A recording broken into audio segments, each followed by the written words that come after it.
Set for the Sun Devils of Arizona State, the Big East in the Pac-10, set to do battle. We almost had a battle before we even lined up for the kickoff. We'll tell you that as we go. Arizona State won the toss. They will receive.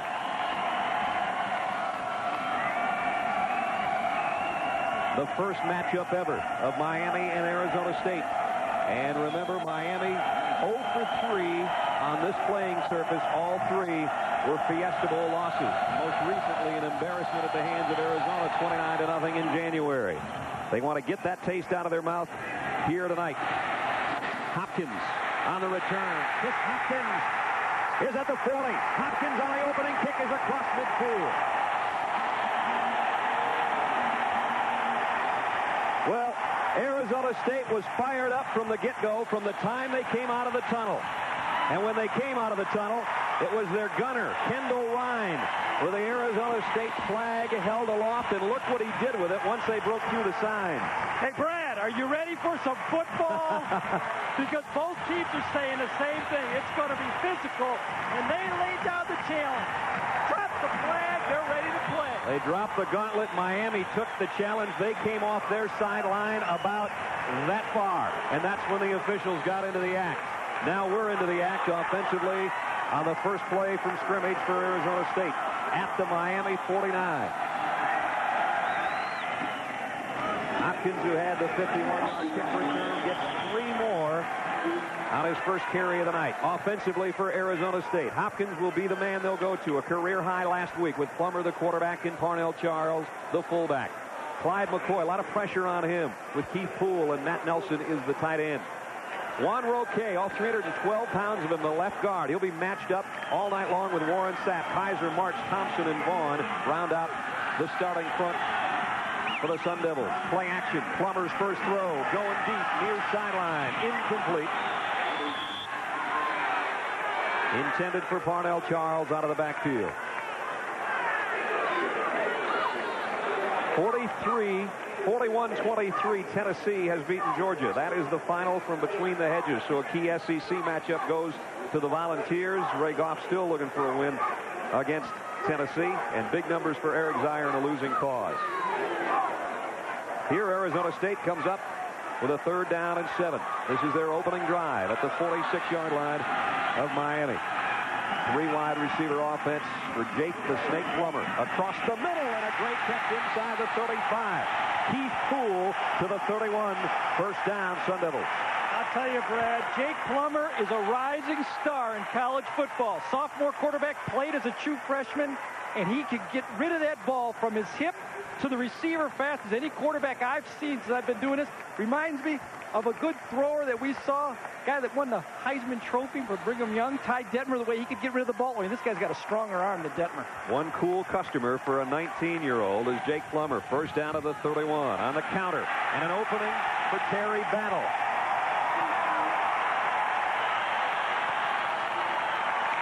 Arizona State, a very young squad. 42 players had never been in a college game before last week, and Bruce Snyder now in his 3rd season. Gary, that was the year when he was in California, his 3rd season, that he started to turn it around. He's hoping to do that here. Well, he's got, I think, the program sold to his players. They believe in what he's telling them. They know that they have to play physical football. They're not going to back down to Miami. 2nd down, short yardage, 2 to go, fumble. The Hurricanes say they have it, and indeed they do. And it might be Warren Sapp on the bottom of that pile, the preseason All-American. That's exactly who it is. Boy, the simplest things when you try to run against a team that's #1 in the country, a big game, you come in, watch this, lose the snap, pulls out just a little bit too early, and when those linemen are crossing on one of those counter plays, Jake Plummer's never going to get back to that ball. Defense always has the advantage on the fumbled snap. At the 24-yard line, Frank Costa will bring up the Hurricanes offense.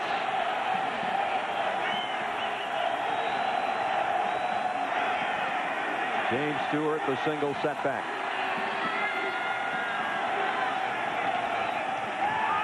Play action for Costa on first down. Rifles it, it's in and out of the hands of the receiver, and it's intercepted. It's Tremaine Johnson. Turnover for turnover. The Sun Devils have it back. But we didn't even chance to get all the lineups in, Brad. We've had a lot of excitement in this football game already. I'll tell you, this is a poor throw. Good protection. Costa does not throw a good ball, and this is a simple hook, 15 downs. Jamie German is the receiver he's going to go to. A little play-action pass, no one in his face, just throws the ball high. That's a tough catch. German was coming inside. The ball was thrown behind him, and Tremaine Johnson gets a free gift interception. I mean, you can expect receivers to make catches like that, but it's a tough one to start off the game with. At the 22-yard line, first the Sapp fumble recovery. Now Johnson's interception has given it back to the Sun Devil offense, and they're a little bit... I don't think they have enough guys. That could be it. There's a problem. They're going to have to take a timeout. We'll take one as well. First quarter, a lot of fireworks early and no score. Built around a young quarterback, 19-year-old Jake Plummer. Well, we saw him already. He's a young sophomore, played as a true freshman. He's got all the tools, the great feet, a great arm, but he's so mentally tough, and he wants to play in this football game right here. One of the reasons he came to Arizona State, play in Miami. He's got the chance, and he's got a first down after the interception at the 22-yard line. Great play fake with some pressure. Fires complete down to the 15 to Matt Nelson, the tight end. And that'll be a pickup of 7. It'll be second down and 3. One of the things you have to do when you've got a mobile quarterback is get him out of the pocket. They're going to have a tough time. Arizona State is blocking the tackles for Miami, so use what your quarterback does well. And Jake Plummer handles throwing on the run real effectively. He wants to get the ball in and out of his hands quickly. Chris Hopkins, who had that great kick return to open the game, a stinger right now, has kept him out of the lineup, and with that, it'll be Terry Battle in the backfield for him, but he'll be back in the game, they tell us. ESPN's presentation of college football is brought to you by Isuzu, makers of incredible four-wheel drives, and by the Die Hard battery, now with more power when you need it most.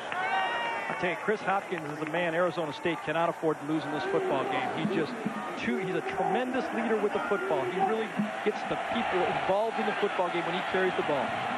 Third down, 6. Key play if they're to keep the drive alive, and he overshot his intended receiver, Clyde McCoy. And Jake the Snake has to pick himself off the Sun Devil Stadium turf for the first time. That's the big question I have for Arizona State's offense in this game, Brad, is are the receivers for Arizona State quick enough to get open in man-to-man coverage against the Miami defense when they blitz? Miami has blitzed in 2 key situations. Arizona State has not got anybody open. Arizona State will try to get on the board with a field goal. Plummer will hold for John Baker. He'll try one from 35 yards out. Baker had 3 field goals successful a week ago in the opener. His opening kick tonight is a rocket right through the middle. So the Sun Devils would have preferred 7, but Coach Snyder says we'll take the 3.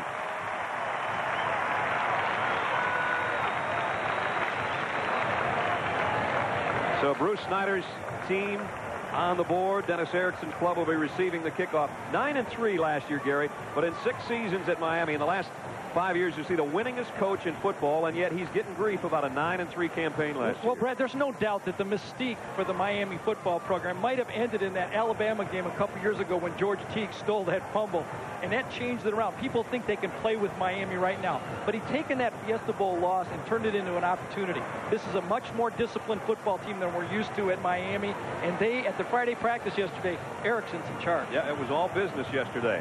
None of that goofing around from yesteryear. A new attitude with Miami. And with that, Gary, I think maybe on the field what we'll see is a little bit different, too. Well, I think there's going to be a new emphasis. I mean, before this team was built around the quarterback and the wide receivers. Now, James Stewart, they've got a running back that's got the whole package. 6'3", 230, runs a 4.3 40. They've got the great wide receivers that could emerge, and Costa could do the job at quarterback, but they've got a guy at the running back position that can win games for them. So 3-0 Sun Devils. And Baker will tee it up to kick away to Jamie German and Alfred Shipman. Right, I thought another key to this game is that Costa got off smoothly in this football game and got his teammates behind him and surrounded. He got off with an interception. That doesn't bode well. High kick. German will run up on it at the 7-yard line. Almost lost his footing. Got it out near the 28. Let's go down to the third man in our broadcast crew, Adrian Karsten. Well, Brad, we're about to break out the rain gear down here where it's been 110, 112 for the past couple of days. At kickoff, the forecast was for 40, 45 mile per hour winds and torrential rain. Now, I talked to the head groundskeeper. The turf that's only about half an inch thick here is sandy underneath and can take 1.5 inches of rain per hour as far as the drainage system is concerned. Beginning to get a little slick down here now. I talked to both head coaches. They say for now, they're going to stick with their game plan. And Miami's game plan will start the second time at the 30-yard line with 3 wideouts to the left side for Costa. Fires that way. Complete across the 40 and a first down out near the 46-yard line to Chris T. Jones. Offensively for Miami, we've talked about Frank Costa. He has got to be the man. 5 starts last year before he gave up the job to Ryan Collins. James Stewart's that big back Gary talked about. Chris T. Jones, who just made the catch, is one of the tri-captains with Harris, German, and Daphnis is the tight end. And up front, Casey Jones, not the biggest, but maybe the most talented, with Simonette, Green, Lemelski, and Perry. And it's a first down at the 46-yard line for Miami. The give to Stewart. And he's all wrapped up in the backfield by Dan Lucas.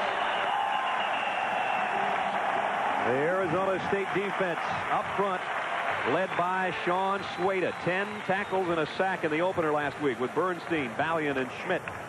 The gunner back, you saw him come out with a flag. He's a glorified outside linebacker, plays a lot of different spots with Kyle and Lucas.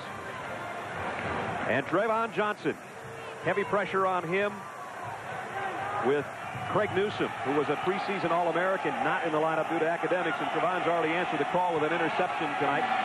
He's back there with Soward, Cade, and Rashada. Costa goes down right about at the line of scrimmage, and it's going to be third down and long. Brad, whenever you're facing a physical football team like Miami is trying to sell, your football team has to match it. Defensive coordinator Kent Baer told us yesterday the #1 goal, not X's and O's, blitzes, man-to-man zone. We have to out-hit Miami. We have to set the tempo and be a physical defensive football team. I think they've done that so far in this drive for Miami, forcing a third down and 12. 5 wide receivers in for Miami. No tight ends, no running back. From the gun.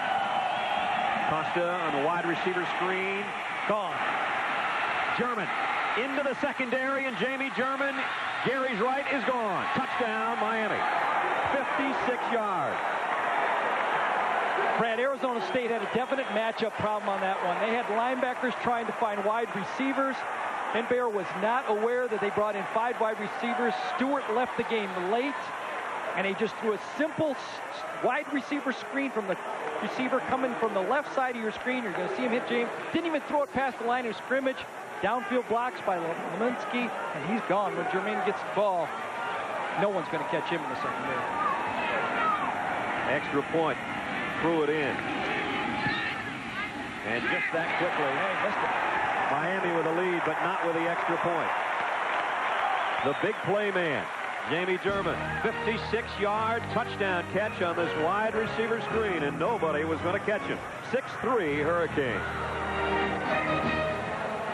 Strike to Jamie German, and something maybe they didn't have enough of last year, Jeff. Well, Brad, when we spoke to Dennis Erickson yesterday, he said teams will not be able to play 8-man fronts up with us this year and just bump and run our wide receivers. We've got healthy wide receivers. He's a Jamie German is healthy this year, and he's a Kevin Williams-type breakaway player. He showed it on that one, didn't he? He sure did. You know, it's nice you throw those 1-yard passes and get all that yardage in. German turned it into the longest catch of his career. Soward and Hopkins await the kick. Hopkins this time from the 6. Oh, boy, did he come shot. The ball's loose, and a flag flies in as well. Tremendous hit. I think it was C.J. Richardson that made the hit. And the football is Miami's as well. But wait for the penalty.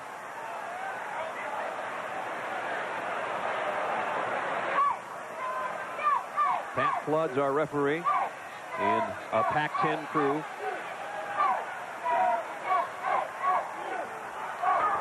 Holding on the receiving team. Declined. First down this way. So another golden opportunity now for Miami. Starting safety coming from the right side of your screen, C.J. Richardson just puts his helmet right on the football. I think Pruitt got the football for Miami, but that's a hit right on the ball coming in at full speed, and you see the senior safety make a great play on that. Again, another turnover, and this is going to be tough on this Arizona State defense. It's taken the crowd out of it. You can tell it's taken it out of the Arizona State team to a degree, and now a first down at the 18-yard line for Miami. 10 minutes to go, first quarter, 6-3. Jamie German on a 56-yard touchdown pass from Frank Costa. Brad, when you went through the lineup for the Arizona State defense, you talked about a gunner and a patriot. I mean, there was a lot of different people. One of them is an outside linebacker combination corner. Now, I haven't heard that a problem. When you run 3 wide receivers, you got a guy that plays outside linebacker and has to cover a receiver. I think that's a mismatch. Yeah. We have not seen much of Stewart so far tonight. Costa will throw here as well. Goes outside, complete to Jones, trying to break a tackle. And he picked up about 5. Let's go to Mike Tirico. Mike. Brad, Adrian was talking about the rain. It's raining heavily 2 hours south down I-10 in Tucson, where Arizona already up 7-0 on 4th down gets Antoine Carter to punch it in. And Arizona leads New Mexico State by 14, still in the first. Of course, it was Arizona that throttled Miami in the Fiesta Bowl, shut them out 29-0 back in January. Miami putting that behind him for this matchup with the Sun Devils. On 2nd and 5, Stewart blasts his way inside the 10. He's close to a first down. He should be about a half-yard shy. Stewart, 245-pounder, and he is legitimately fast. You know, Brad, when they were bringing the guys over to talk to us yesterday and introduce a few of the players, I said, is this a defensive tackle? No, James Stewart, their running back, tailback.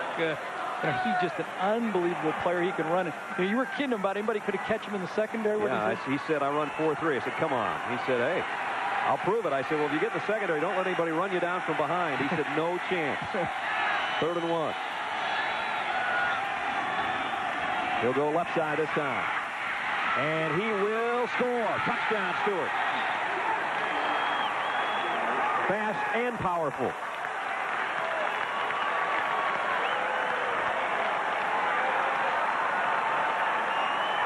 When he gets his head and shoulder turned upfield, James Stewart is tough to bring down. Lee Cole, number 2, the gunner, has a chance to arm tackle him. He runs right through that. A.C. Tellison does a nice job of getting his corner. Man-to-man coverage. Tellison stays in front of him. That's all you got to do is just stay in front of him. When you got a running back that could break tackles, just get in the way of the defensive back. You don't have to knock anybody down. James Stewart will take it in the end zone. Miami's going to go for 2. Having missed the extra point on the previous touchdown, they want to go for 2, but Frank Costa is not sure exactly what the Miami coaches want, and he's going to talk it over with them. Again, Miami had a look. 5 wide receivers in the game. No running backs, no tight ends. Let's go to Adrian Karsten. Brad, I've just come from behind the ASU bench. You know, not only are every one of the players wearing this one-at-a-time T-shirt under their jerseys, but they're all saying it across the field right now. One at a time. Now, I know it sounds like a cliche, but our meetings with Bruce Snyder the other day, it really is a philosophy, and every one of these guys believe it. He says there's going to be a downtime in every single game as much as there is in life, and you got to pick yourself back up. Right now they're saying one at a time, one play at a time, 1 yard at a time if necessary, but that's the way they'll get back into this game. They'd like to come up with stopping a 2-point conversion this time. Well, Brad, it's more important in a time of critical injury, a big play like Miami just hit right there, that they have to come through and trust their philosophy. Right now, everybody's believing that, hey, this is still a long football game. Let's just stay in the game and play hard, and good things will happen in the long run. So much emotion after that opening kick, and then so much emotion after Johnson's interception set up their field goal. But Miami with a quick strike, and then covering a fumble of their own on the fumble and the kick return by the Sun Devils. And with Stewart's touchdown, they go for 2, leading 12-3, and try to make it a 14-3 lead. Costa from the shotgun with a 5 wide receiver group. Goes far side. There was a collision in the end zone. No marker down. on a pass that was intended for Chris T. Jones. Well, Ron Johnson broke it up. Well, he had Chris T. Jones. He ran into Marcus Soward, who was really covering somebody else on that play, and was very fortunate because he would have had Jones in the back of the end zone wide open. ESPN is your home every Saturday for the best in college football. All begins at 11:30 a.m. with College Game Day. Chris Fowler, Lee Corso, and Craig James preview the entire day. Then at 12:30, it's off to Columbus, Ohio. The Pitt Panthers battle 16th-ranked Ohio State. That's followed at 3:30 by the Football Scoreboard Show. And then at 6:30, a huge CFA doubleheader next week for you. Florida taking on Tennessee. Tennessee coming off their resounding win over Georgia. And then at 9:30, we'll be in Boulder for Wisconsin and Colorado. What a lineup next week. And what great games today. The Michigan-Notre Dame game, the Northwestern-Stanford game, all the fireworks of Tennessee and Georgia that we had right before us. How about Penn State handing it to Southern Cal? Oh, I guess. They look good.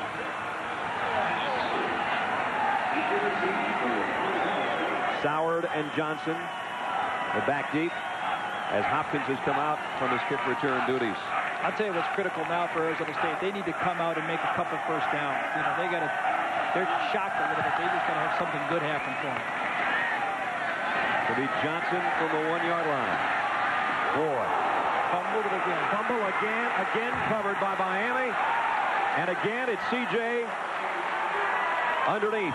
Richardson's got his second fumble recovery on a kick return. I'll tell you, C.J. Richardson, when you do good the first time, you get isolated the second time. This time we got C.J. Richardson coming down. He's just flying down the field. He's just going to submarine or dive over. I saw him come in there, dive over the top by Johnson, and boy, that ball comes out before he hits the ground. And we talked about it. You do something good, and something good happens to you.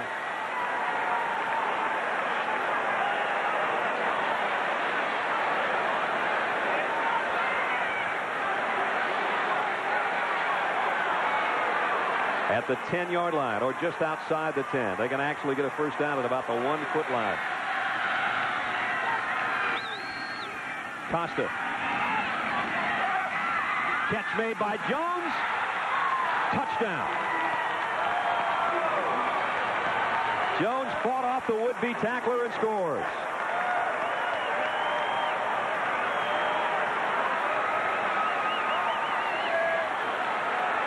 Brad, again, talking about what we did with Erickson yesterday. What he said is our receivers this year have to make plays. People line up in overloaded type defenses. We have to throw the ball out to them, play pitch and catch, and let them do something with the ball. What an effort. Stretches out, takes it over for the touchdown. This time Pruitt's got it up and good. And 12 seconds after one touchdown, it's another. This time for Jones.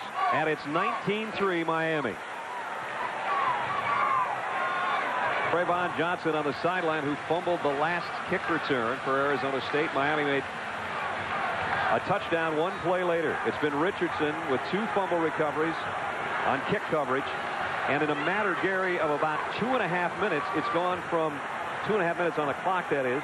It's gone from a lead for Arizona State to 19-3 for Miami. How would you like to be on the Arizona State offense? The last time you were on the field, you had a lead. Now you're big time behind. Terry Battle and Marcus Soward now will go back as Arizona State continues to shuffle a bit with their kick returner. I don't know if I've ever seen a kickoff coverage team turn around a game so fast like this before. They get down the field in a hurry. This time from the 3 is Battle. Battle found himself a little opening. Now a big opening. Terry Battle to the 46-yard line. It's either feast or famine on these things. I'll tell you. We've had 2 over the 50-yard line returns, and we've had 2 fumbles so far on the kickoff. And they've hit the same spot every time. They have not changed their return at all. They just blocked a few people this time. Battle takes it up, makes one person miss, and he's out to the races. Again, great field position. Shipman does a good job of just buying time until some of the speed people can come and help him save it from putting points on the board. Terry Battle, a true freshman from San Diego, has set up the Arizona State offense just outside the 45 of Miami. Swing it out to the fullback. Ryan Wood made something out of it. Got about 4 yards. It'll be 2nd and 6. Well, Arizona State, 3 turnovers already in this football game. When you're an underdog going into a football game, no matter what kind of game plan you have, you're not going to beat, you can't beat Georgia Southern, let alone Maryland, let alone Miami, excuse me, when you're trying to do the turnovers this early in the football game. 2nd and 6. A big opening for the other fullback, Parnell Charles. Charles actually playing tailback now with Hopkins having been shaken up. They said they would do that if there was an injury, and that is the case for Parnell. Goes for a first down. One of the keys to running the ball against Miami is to run the ball right up the gut. You see Lewis get blocked by the fullback, just an isolation play, running the ball between the tackles. Tough to run wide on the Miami defense. Again, Hopkins suffering with a stinger, and with that, it's Charles who takes over as the tailback, and he got about 3 before Malcolm Pearson came up from the secondary to make the hit. Arizona State has got some serious beef on the left side of their line, Gary, where they've got 320 in Jeff Kaiser and 312 in Juan Roque. Have you ever seen, and height too, I mean, they're 6'7", 6'8". They're matched up with some good football players, but that's the strength of the offensive line is the left side. Roque has been moved inside to guard. He'll move back outside to tackle when Kaiser graduates this year. They're quite a pair on that left side of the line, and that's where Plummer's going to scramble with it. And Jake Plummer's got a first down. And now Arizona State settling in a little bit. Does he have great feet, great awareness? We talked to all the Henton, their quarterback coach, Dan Fazzetto, their offensive coordinator. He said, we want Jake to have a mental clock. 2.3 to 2.5 seconds. We want that ball out of his hands. He just has to be aware of it. You don't want to throw the ball down the field. He wants to get up, get it out of his hands. Incompletion is not a bad play. When you meet him, he's a very unassuming kid. And I mean kid, 19 years old. He turned in December. He started the final 6 games last year. And Arizona State went 4-2 over that stretch at the end of last season and came in here, and he's one of the leaders, even though he's only 19. And there's reasons for that, too. He, as you see his numbers last year, first one to every off-season conditioning workout. A mentally tough person, not just a football player, a mentally tough person. Bill Snyder said it's tough to go through our off-season program. He let it. He just didn't survive. Second down along 7. At the 16-yard line.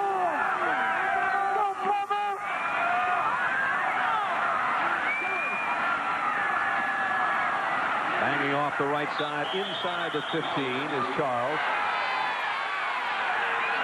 It will bring up 3rd down and long. Warren Sapp in on the tackle. So all the injuries that Arizona State has had in the preseason and up through last week, and now they're forced to basically run 2 fullbacks in their offense. We approach 5 minutes, first quarter, 19-3 Miami. 3 wide-out group for Jake Plummer on the Arizona State offense. Going to swing it out, it's tipped and knocked away. And Kenny Holmes, the defensive end, got in to get a hand on it. Kenny Holmes, 6'4", 240. It was a screen pass to the outside, so the tackle, Demario Vaughn, turned Holmes loose, but Holmes got his hand up just in time to save a pretty good-looking play that time. So a field goal attempt upcoming from John Baker. Right in the middle of the field from about 32 yards out. And again, Plummer will hold. Baker last year, 18 of 26. He hit 3 a week ago, and he has a 35-yarder so far tonight. This one from 32. And he pushed it to the left. Yeah, they're going to get roughing the kicker, though. Penalty down. So they'd rather have the missed kick. That's Carlos Jones. It came in from the corner. Take the penalty. Unless it's running into, but if it's roughing the kicker, it's a 5-yard penalty, running into the kicker. Now it's decision time, Gary, because it's going to be about 4th down and about 1 now. You'll see Jones coming in around right over this way. He's going to run into the kicker. He hooks it around the corner, but as he lays out, he runs right into the back of his leg. 4.5 yards. You know, this is the type of play I think you have to go for it. You're playing Miami. You're down 19-3 here. You got to go for it. You don't get many opportunities like this. Now, that's easy to say, go for it. Now, what do you go with? Little type of a rollout pass where you have the ball in the quarterback's hands, or do you run right at it? At the 9-yard line. I say it's a pass. Wood and Charles behind Plummer. It is play action. And in and out of the hands of the intended receiver, Wood. So Jake Plummer could have ran for that first down also. He had Wood wide open, but with the changes, Plummer is a much better receiving fullback than Wood. So Parnell Charles is now at tailback, so now you have your backup fullback in there, the ball slightly thrown high, and you see Wood fought that throw all the way. Miami takes over at its own 9-yard line. A 19-3 lead. 4:58 left first quarter. And so far, Arizona State has not been able to slow down the Miami offense. I think their offense has to feel good about moving the ball, but defensively, they have not slowed them down. You're right, Dan.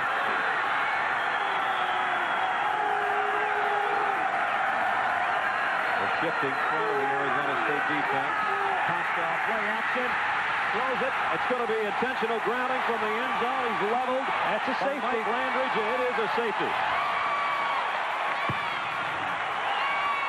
That is a definite safety. Intentional grounding from the end zone. Intentional grounding on the offense results in a safety.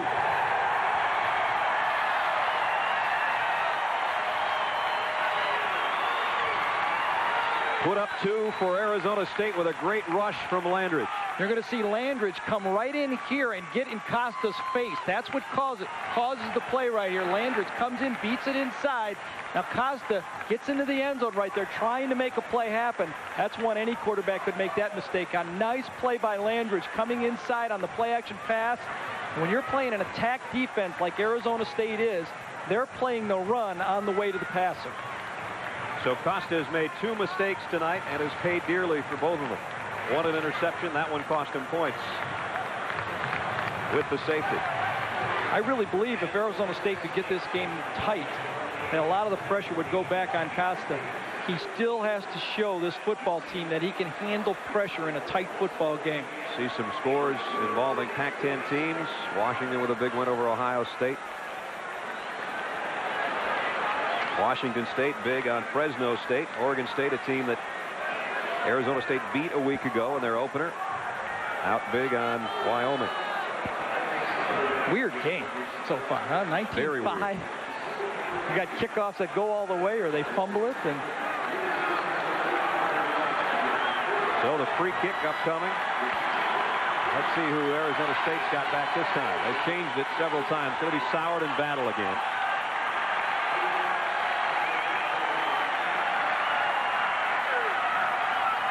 And Pruitt to kick one from the 20. If they get the kind of kick return they've gotten twice tonight off this short kick, they'll be in great shape as far as field position. High kick.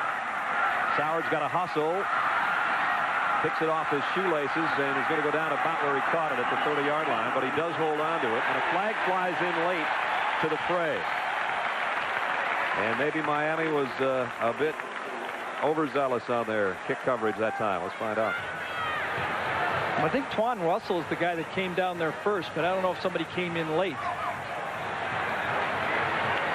Pat Flood will let us know. 5-yard face mask on the kicking team. From the end of the run, first down. Well, that will move it out near the 37-yard line. So it's pretty good field position.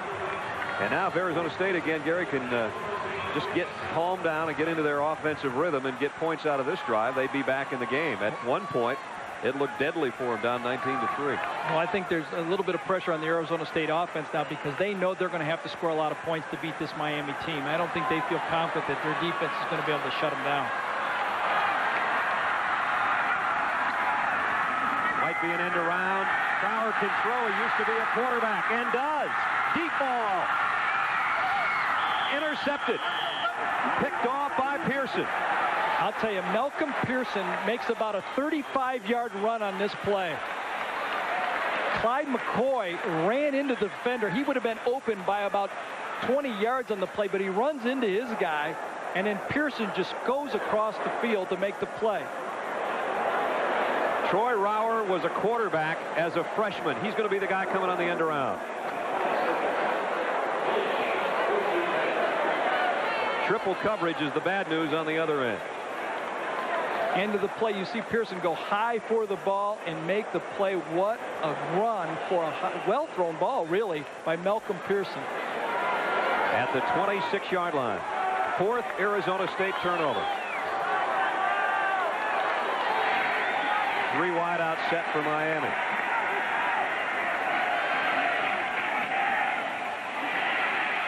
And Stewart's all wrapped up again. This time Jason Kyle the first to meet him. Brad, let me show you where Malcolm Pearson came for on this play. In the play action pass, it's going to go one way, faking it to the left. If you can stop it right here. Here's Malcolm Pearson right up at the top of your screen right there. He makes a run clear to the other sideline to intercept this ball when it's in the air. That is great coverage and reaction by your safety on a play that could have been a big play for Arizona State. It almost looked like if Rauer could have pulled the trigger 1/2 step quicker, I don't think Pearson would have gotten there, and it might have been a long gainer. Dan Lucas just went out, the inside linebacker, a junior, one of the leaders of the Arizona State defense, was just carried off the field to the Sun Devil sideline. 2nd down and 12 as Stewart was wrapped up for a 2-yard loss. Again, that 8 front. Costa's going to throw the quick one, and incomplete, intended for Derek Harris, his tight end. Let's go to Adrian. Information I just picked up behind the Sun Devil defensive bench. Mike Landridge, who forced that safety a few minutes ago down here in this end zone, is a member of what they call the shock troop, a defensive front 4 that Kent Fair, the defensive coordinator, will send in like every 3rd series. The whole point is to keep pressure on Costa. They're doing a heck of a job of it up front right now. Are they ever? Kent Fair likes those fresh troops in there. We'll see if he can chase down Costa on 3rd and 12. Costa with plenty of time. Deep sideline. Oh, if that's a catch, it's a great one, and it is at the 41-yard line. I'll tell you, Frank Costa took one right in between the 1 and the 1 when he threw this ball. What a throw to the sideline. Blitz on again for Arizona State. Here you see the wide receiver, Chris Jones, right to the outside. Now we know what the T in Chris T. Jones stands for. Tighten. Tippy toes. Tippy toes? Great catch. What a throw by Costa. I tell you, he has great feet. There's the senior Chris T. Jones, one of 3 captains, permanent captains on this Miami team. That's something that this club has not had in many, many years. First down at the 41. Costa pump fakes and goes down. Let's go to Mike Tirico. Mike. Back down in Tucson, Antoine Carter, who struggled with fumbles in our Georgia Tech-Arizona game back about 9 days ago, not struggling tonight. Big run here, 48 yards. Carter is over 100 yards. It set up a Steve McLaughlin 50-yard field goal. Arizona by 17. Here, Arizona State down by 14 to the Hurricanes of Miami with 3:14 left first quarter. As Gary said, it's been a strange one so far, but a lot of fireworks and a lot of big plays. 5 wide outs for Costa from the gun. Deep middle, overshot his man, almost picked off. And again, Landridge was coming with the pressure. Jonathan Harris, the intended receiver. Landridge has been steamrolling in there over the right side of the Hurricanes' offensive front. Might be the 2nd time I've seen Arizona State get into a zone defense that time. And Kendall Ryan, the gunner, strong safety type player, if you will, did a great chuck on that play to take away the receiver, Jonathan Harris. 3rd down at 16. Miami's perfect in the 3rd down conversions. They'll have to earn all of this one. Costa with time, delivers it in and out of the hands, incomplete, no fumble. It would have been a first down, but A.C. Tellison really got popped. I'll tell you, big time hit that time from the secondary. Thomas Simmons, as the ball was in the air, came up and laid it on him. That ball would have been hurt. Thomas Simmons, just a freshman. He's the safety on the bottom right-hand side of your screen. He reads the quarterback's eyes, gets there just after the ball gets there, and puts his helmet right shoulder pads right into the back, and the ball pops loose. I think he hurt his shoulder, too, Gary. Simmons went off, and it seemed his right arm was hanging. Terrible snap into the end zone. This is going to be no chance. It's already out. Safety time. They've had problems with their long snapping unit. Tonight, the long snapper, Tremaine Mack, they had problems a week ago and had a snap much like that. This one almost went into the crowd. Another safety, Arizona State. Well, we've had two two-run home runs already here. Two safeties in the first quarter. I mean, there was a lot of power on that snap, but it was just maybe 8 yards too high. Tremaine Mack, the long snapper for Miami, he threw a bullet.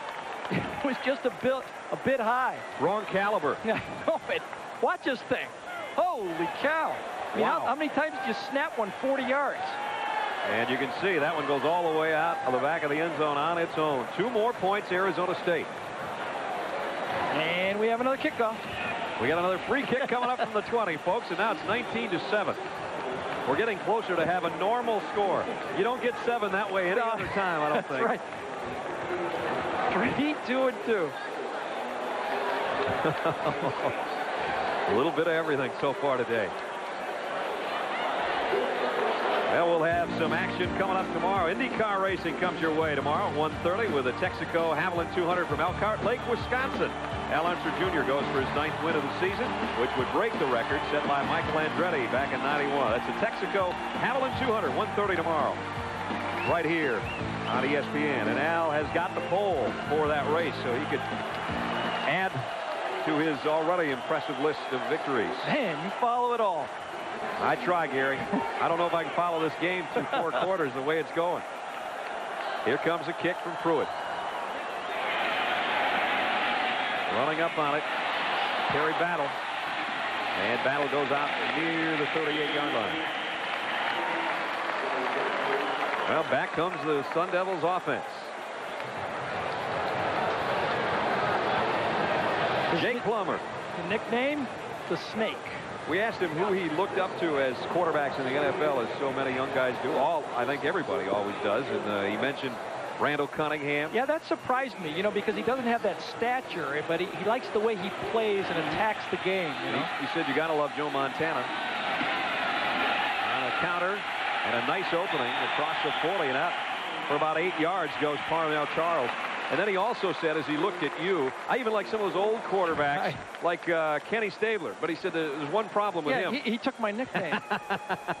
You got to love the spunk in a kid that says Kenny Stabler took my nickname.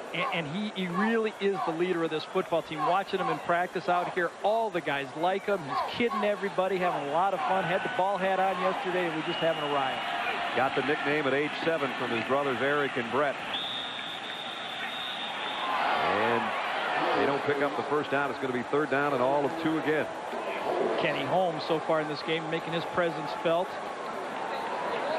And again, you try to run the ball wide against Miami. That's playing right into their hands. The key to attacking this defense is getting that middle linebacker block. Now that's easy to say, tough to do. Arizona State told me that they were going to block him with the center, with the fullback, and the tackles, occasionally swiping down on him on counters. Everybody packed inside on 3rd and 2. Charles cuts outside for that tremendous speed of Miami's. I think he got the first down. Yeah, I'll tell you, Ray Lewis, the middle linebacker that time, did exactly what the middle linebacker's supposed to do. Read that flow and run to it. Charles going to the outside. There's the middle linebacker reading the action. Now watch him turn it on. There's a middle linebacker that can run.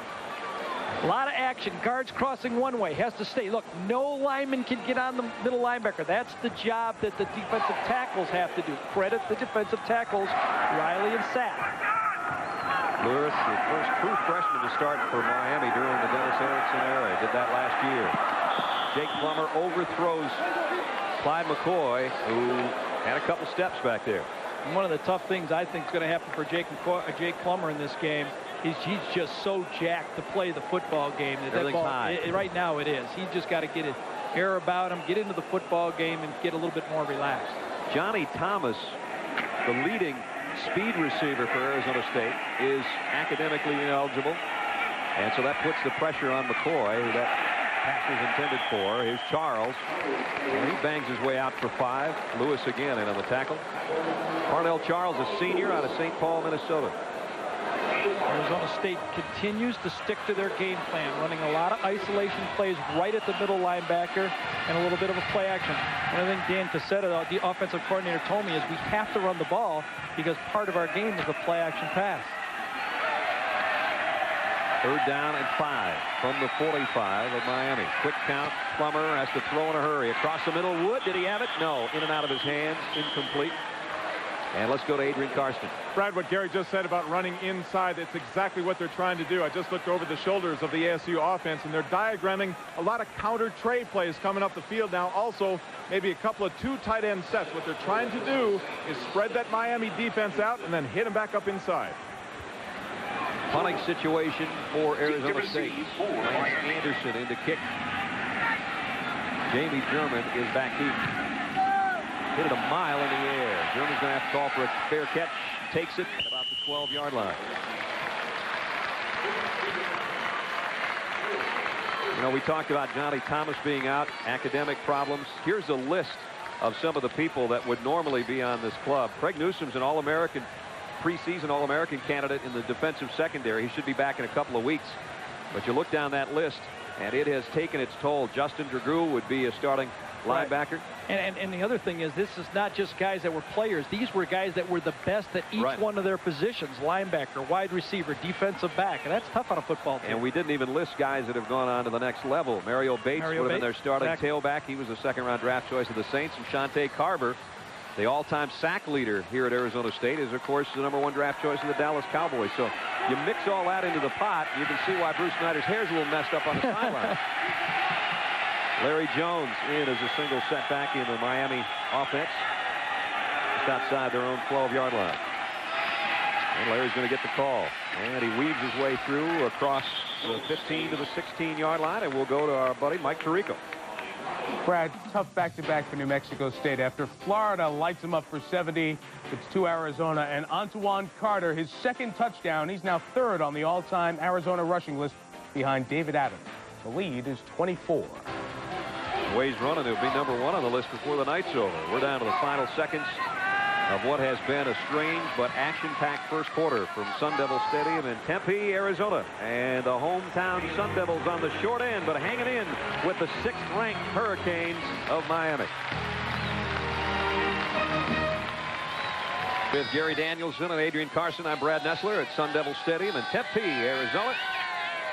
What has turned out to be a nice night after some showers and their monsoon winds that tend to blow in here about 7:30 every night, at least every night we're out here. We start the second quarter, 19-7, the Hurricanes.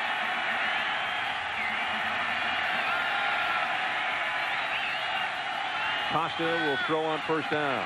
Jones again, the man on the other end, and he is close to a first down with that catch. It was a strange first quarter. The field goal by Baker gave Arizona State the lead, but then Jamie German came back 56 yards in a hurry. They missed the extra point. It was 6-3. Then James Stewart banged his way in. They missed the 2-point conversion. And then a 10-yard touchdown reception. Chris T. Jones, who just caught that last ball, 19-5 after the safety.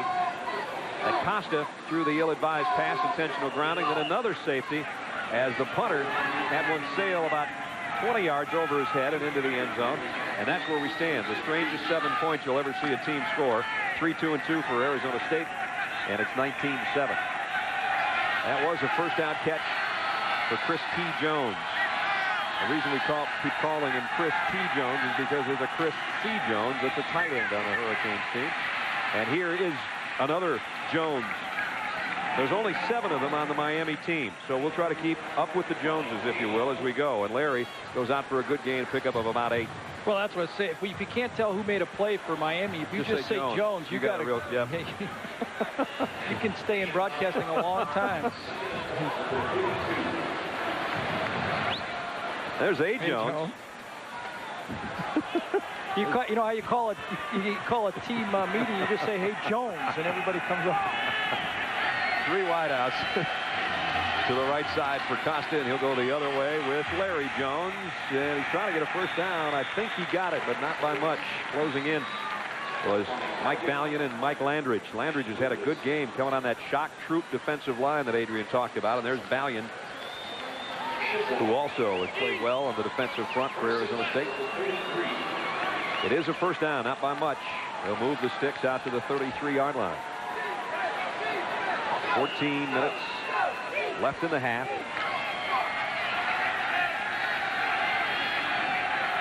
Jones stays in there. Stewart, as we said, with a touchdown tonight, but has not run the ball that much. Movement, jumping off sides is Landridge. The pass delivered, complete to Tellison. That'll be a Miami first down, if indeed it was Mike Landridge who jumped.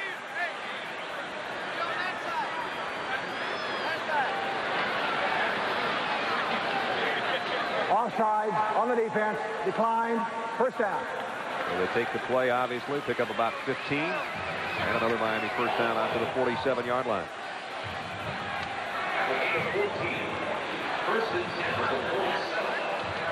One of the changes this year in the middle right there, that's Olson, Rich Olson, the new offensive coordinator for Miami. A little different for Dennis Erickson, turning the job over of offensive coordinator. Says, now I can take credit for the offense and the defense. That was his answer when we asked him what it's changed for. The wry smile. He said, now I can take credit for the defense, too. First down for the offense. Costa to throw. Wants a deep one. Lays it out. Man there. And just over the outstretched fingertips of Chris Jones. Boy, Jones, for a big guy, has got some nice speed. He's 6'4", 210. I'll tell you, Marcus Soward that time was in a zone. He had two people running seam passes. You're right, Brad. 6'4", 210. Sometimes he lines up almost as a tight end look. Soward runs with the ball, squeezes off his defender, and makes it a tough catch for him to the outside. And stretching out over Soward. Jones injured himself. He's up now, finally. And Chris will make the long run across field. You know, Brad, with the overloaded defense that Arizona State is running, Kent Baer said he's always going to keep two linebackers inside no matter how many receivers they put in the game. And he just says that we have to force you by alignment to throw the ball. The problem is Miami is going to take those nice hitch passes to the outside and move the chains. Occasionally you have to throw the ball downfield to back up the defenders. I think that's a good call by Rich Jones, throwing it deep. Jermaine Chambers comes in to take Chris T. Jones' place on a 2nd and 10 at the 47.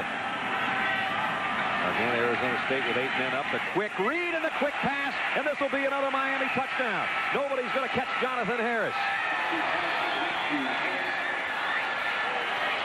Boy, Jonathan Harris, it looked to me that was like a one-handed catch he made on that play. Was it ever? It was a hot throw. Frank Costa had a blitzing linebacker right in his face, and what a beautiful catch.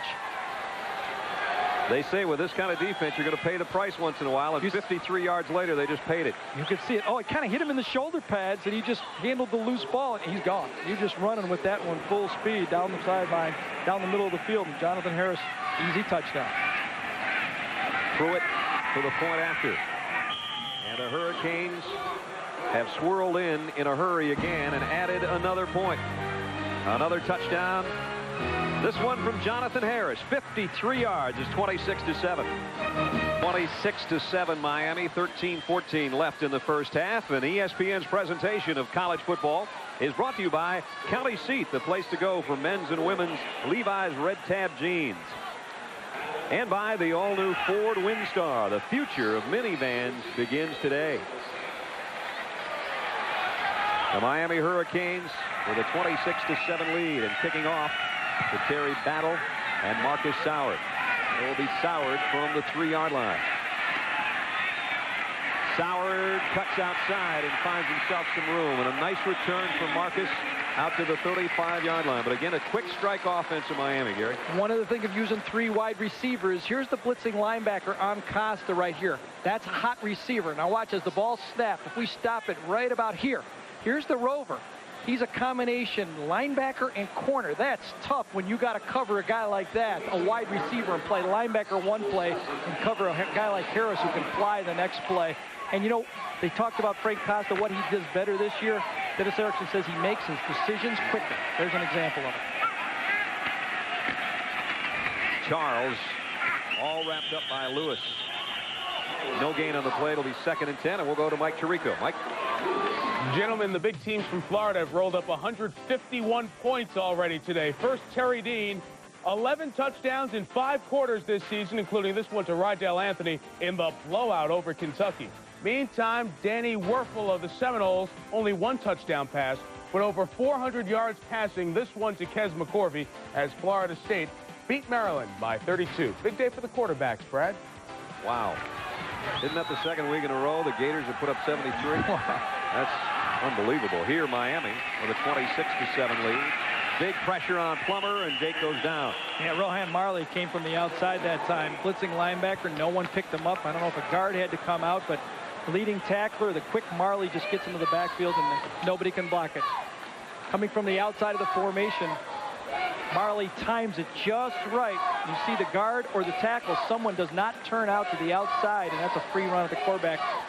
Marley just too quick for anybody to stop and throw the ball in that type of situation. Last time Rohan played here, he broke his foot in the Fiesta Bowl, so he sat out spring ball, but he came flying back in the fall. Leading tackler coming into this one, as Gary said, and he forces a 3rd and 16. Here comes a blitz, draw play to Charles. Behind his blockers, Charles close to a first down. Looks to be a foot shy. Earl Little made the tackle. I tell you what, I don't think you have any choice but to go for it on this play either. Troy Rauer is down on the field for Arizona State, trying to throw a block out there in front of Charles.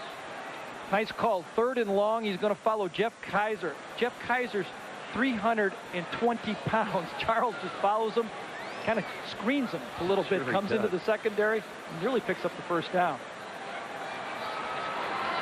Charles done a nice job of filling in for the injured Chris Hopkins with that stinger on the first play of the game. And you saw the injury behind Charles on Troy Rauer, and he missed a good portion of last year due to injury, broke his right collarbone, and now he's being helped off the field. That's about the 3rd time tonight we've had to see an Arizona State player carried off. And there's Troy Rauer, a junior wide receiver out of St. Joe, Missouri. Hope his mom and dad aren't watching. I think he got his hair cut before his dad got here. Going on 4th and 1 and getting it is Arizona State, and it's Ryan Wood. You know, Brad, going into this season, Bruce Snyder thought he was kind of set at wide receiver. He didn't even recruit a wide receiver. He had Johnny Thomas, Joe Robertson, and Jason McCorvey all coming back, who was counted upon. All 3 of them have been lost because of academics. Now if they lose Rauer, I mean, this is a team that's seriously hurting at the wide receiver position. And having lost, as you said, Hopkins, the starting tailback, there's 2 skill spots that will be depleted by injury just in this game alone. First down, under 11 minutes, first half, 26-7, Hurricanes. Plummer off play action, never had a chance. Down he goes. Kenny Holmes with a sack and a penalty marker down as well. Warren Sapp got some pressure. And then cleaning up was Kenny Holmes. I'll tell you, Brad, Warren Sapp was in the backfield that time, like some of the great tackles we've come to watch here at Miami before. Holding call and a personal foul against Miami.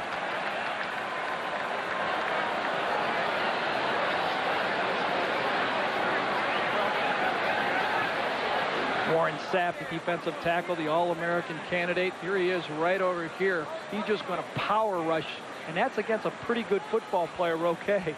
Right then, he just gets into the gets into the quarterback, and there's nothing to do but move up in the pocket. Outland and Lombardi candidate Warren Sapp on the offense, 10 yards from the spot of the foul. After the play, personal foul on the defense. Be 15 yards from the succeeding spot, automatic first down. I'd say it's about a 5-yard pickup. Yep. Yeah, they'll move it out for a first down. Well, I think that Arizona State is going to be forced to throw the ball out to their wide receivers. The problem is, I don't know if they have enough time to throw the ball to the wide receivers, and I don't know if their wide receivers are quick enough to get open. We're going against a Miami defense that has a ton of speed. 10:45 and a half, first down at the 45-yard line. Charles again, a nice run into Miami territory as Parnell takes it for about 8 more yards. Parnell Charles, we talked about, is one of the senior leaders on this team. Having a good night, 58 yards. He's part of the Students Taking Action Reach Success. To reach success, it's called STARS, and he is one of the guys that's a big proponent of that. He works with a lot of the students here at Arizona State. He says not just the athletes. If, you know, the normal student body has problems, I want to be the guy that will help them out. And he's helping out his offense right now as the tailback instead of the fullback. He was their third leading receiver last year. He has really good hands for a fullback. And, of course, tonight we're seeing him in the tailback position because of the injury. Got that one to the 43-yard line. Another first down for the Sun Devils. They hustle up to the line. Arizona State's done it on the ground. Miami's done it through the air. Play action for Plummer. Still very little time to throw. He does get it complete to Clyde McCoy. McCoy, a leading returning receiver. Hey, every time I watch Miami play, I just marvel at the quickness of their linebackers. Part when Francis that time is in a zone drop, sees the quarterback throw the ball, and he puts a hit on the wide receiver just like you're supposed to on defense. Miami defense as a group runs 4-6-4, and that includes everybody, linemen, everybody else. I mean, you know, you talk about speed. Keanu Reeves is the only guy not playing defense out here for Miami, I think. They can get around the football. And they show it there. You run wide on this group and you pay the price immediately. Terry Battle maybe got a yard. And Kenny Holmes and Rusty Medeiros in on the tackle. What a story. Rusty Medeiros, granted a sixth-year former All-American candidate. We saw him in a little bit about him. Just reads the blocking assignment, gets into the backfield, and makes the play. What an effort football player. Dennis Erickson says, I don't think there's any doubt he's lost his step, but the intensity and the leadership that a guy like that brings, who's had to come back from really a 2-year absence from the game and still just loves it that much. Sixth-year senior. There's his numbers, 24 sacks and 22 starts. Not bad. Plummer steps up in what is a pocket this time. Incomplete. Lewis was covering the intended receiver, Steve Bush, the tight end. Tell you, Ray Lewis, the middle linebacker this time, is matched up. No, it's zone coverage. There you see tight end Bush. The throw is pretty good, but when you have linebackers that close to the play, you have to make a perfect throw. Plummer couldn't just put it in the numbers. He had to throw it wide to the outside because Lewis could have made the play from the zone look. About the only play we haven't seen tonight's a fake punt. Lance Anderson, the kick. He just had arthroscopic surgery on his knee 2 weeks ago. Can't be too healthy on a punter, but he lays up a nice lazy kick. German gets out of the way, and Arizona State will down it at the 2. Great coverage. Cole got down there to down it, and Miami's offense will be in a bit of a hole. But on the scoreboard, they look pretty good. Hurricanes lead it 26-7 by 19 in a place that has not been kind to them over the years. Your good buddy Bernie Kosar was involved in one Fiesta Bowl loss to UCLA, 39-37. Then a 14-10 setback to Penn State, and it was Vinny Testaverde at the helm. Cost him a national championship losing that one. And then last year, the embarrassment as Arizona just pummeled Miami 29-0. So 0 for 3 on this field, all in Fiesta Bowls. But they got the big lead here in the second quarter. And they start from their own 2-yard line with that 26-7 advantage. Jones, Stewart goes out across the 4-yard line, and we'll go out across the world to Mike Tirico. Mike. We are the world here tonight, Brad. New Mexico State struggles continue. Final minute, Arizona going for more. It's Dan White up top. So Richard Dice, second hookup for them tonight at the break. Arizona by 31. Brad. Arizona having a tough time, aren't they? Arizona State. I guess it's your offense. It's who you're playing against. That kind helps of sometimes. Arizona State trailing Miami, the number 16 in the country. And Miami will probably move up 1 notch in the rankings next week. Play action for Costa. Going for it all down the left side. This could be intercepted, and is. Picked off by Marcus Soward.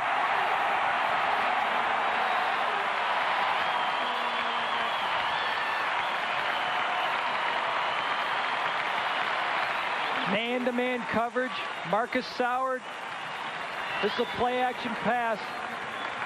You'll see it all the way. Chris T. Jones is trying to get the ball. He expects it outside. It goes slightly inside. Frank Costa had some pressure as he let go of that ball, but Soward again in perfect position. You see Costa kind of falling away on that throw, and that's why the ball hung up and didn't get out to the outside of the field like he wanted it. Frank got one of his own linemen stuffed in his face as he let go of that thing, and Soward ran under it. So that gives it back to the Arizona State offense at the 45-yard line of Miami.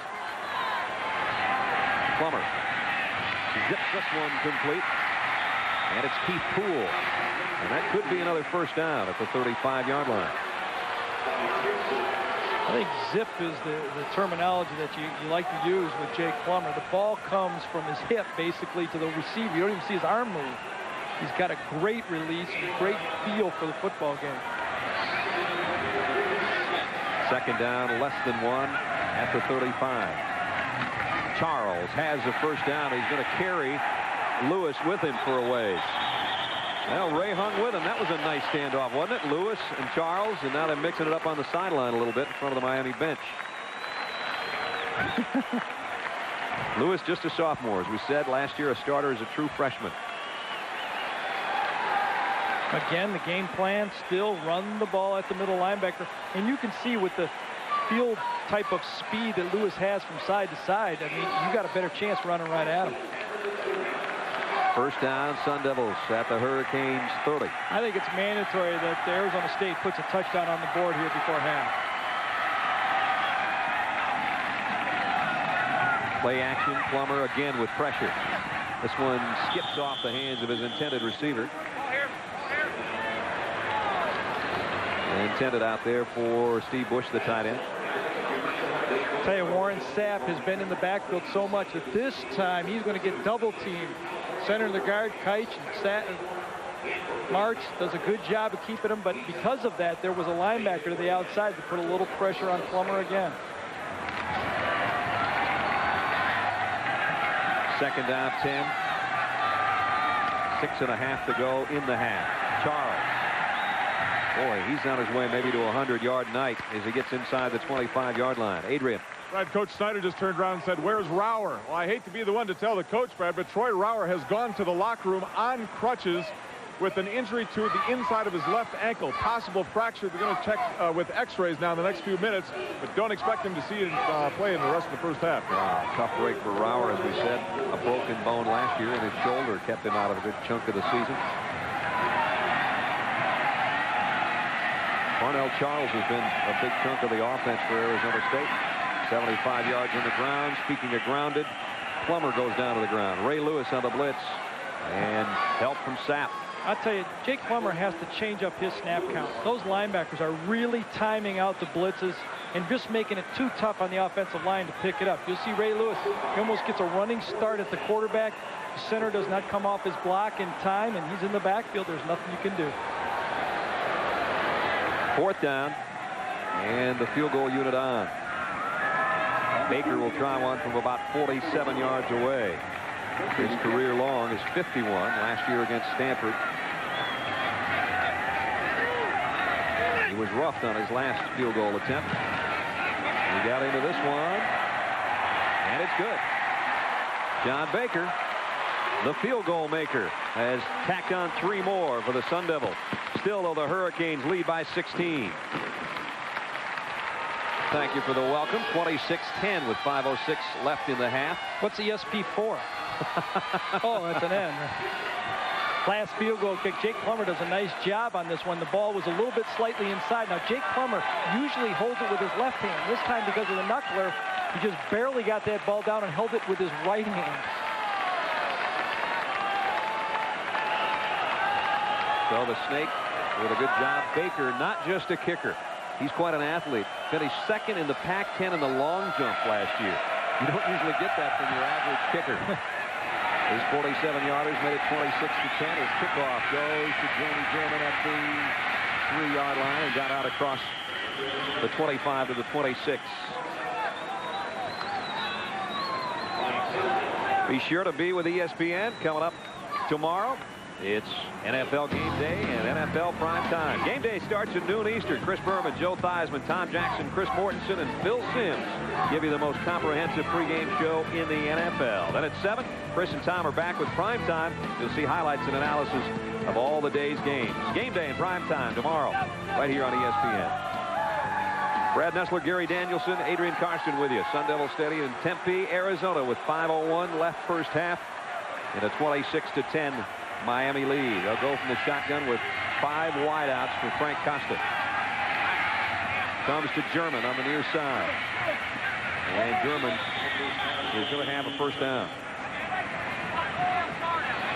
You have 5 wideouts in the game. You're always going to obviously have a hot receiver. That time the wide receiver, German, was the hot. He ran a short pitch to the outside. If they would have had an overloaded blitz on the play, Brad, he just would have thrown it to the outside. Costa took the easy throw. And that easy of a throw to get 10 yards is kind of tough on this defense. That sure is. They did get the first down. They come right back with the same formation. And the clock winds its way to 4:45 in the half. Yeah, they're going to mismatch again. Costa with 2 touchdown passes already tonight. He's in trouble this time, though, and he got leveled.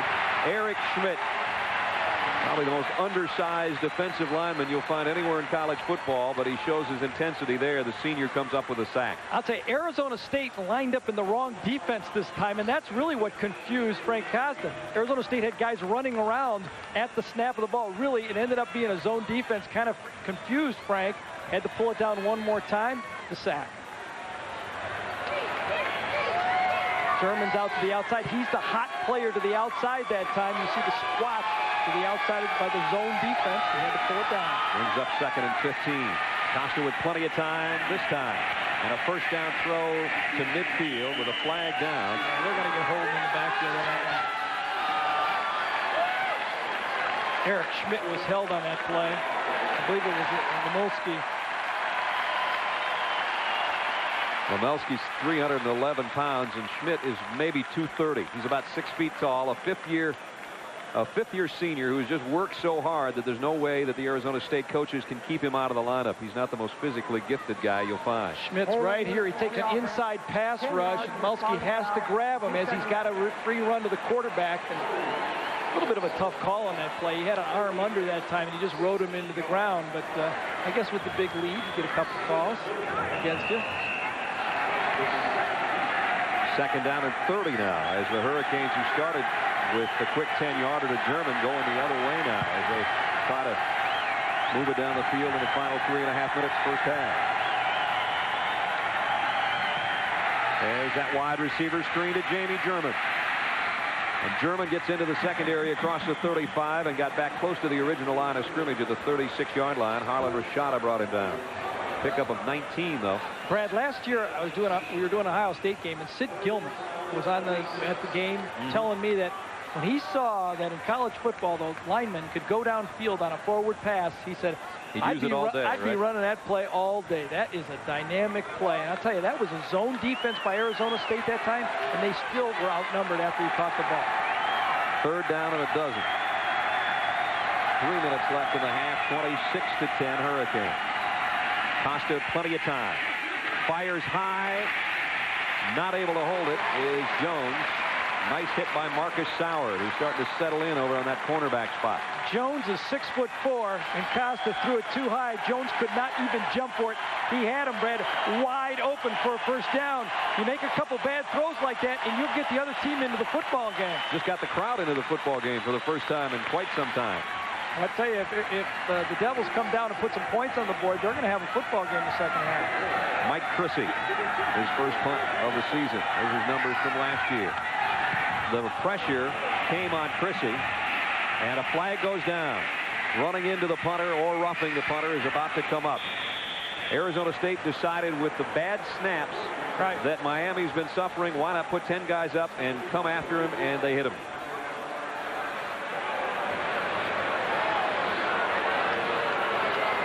Now, if it's running into or roughing, we'll find out. It was 4th down and 12. On the other end, Clyde McCoy down on the punt return. Personal foul, roughing the kicker.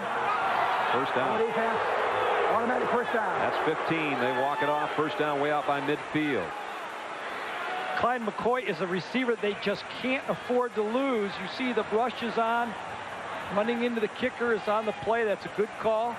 Exposed, but Justin Langston is the guy who's going to get the shot, number 59, coming in from the left side. From the right side right there, boy, he just gets pasted. And he's walking it off. They're going to need him. He'll feel that one worse tomorrow, you can bet. So an automatic first down for Miami. Just when it appeared the Sun Devils would have an opportunity to try to get some more points before the break, they see the Miami offense now set to start near midfield. In fact, at the 49 of Arizona State. Killer penalty there. Talk about a double whammy. You get 15 walked off, and you get your starting wide receiver shaken up on the other end of the play. Trips to the top of your screen for Costa. He'll keep it on the ground to Stewart. Stewart, that power and speed, he's still on his feet. They never did bring him down. He got to about the 42-yard line. Well, last year, Stewart did not start a game and still finished with over 600 yards rushing. And last week, he splashed on the scene with 145 yards and 3 touchdowns against Georgia Southern. So far, not much work tonight. Well, it's hard to be patient with the running game when Arizona State is going to outnumber you with their defense, and you got man-to-man coverage of those wide receivers. Why run it? Second down, 3. Here's the quick toss, and dropping the ball was Trent Jones. He might have been off to the races at least for another 10 or 15 yards and didn't hold it. Uncovered wide receiver. Arizona State playing a zone defense. Frank Costa sees the receiver uncovered. Tries to get the ball to Trent Jones and slightly behind, and Jones does not come up with the catch. Costa with 3 touchdowns already.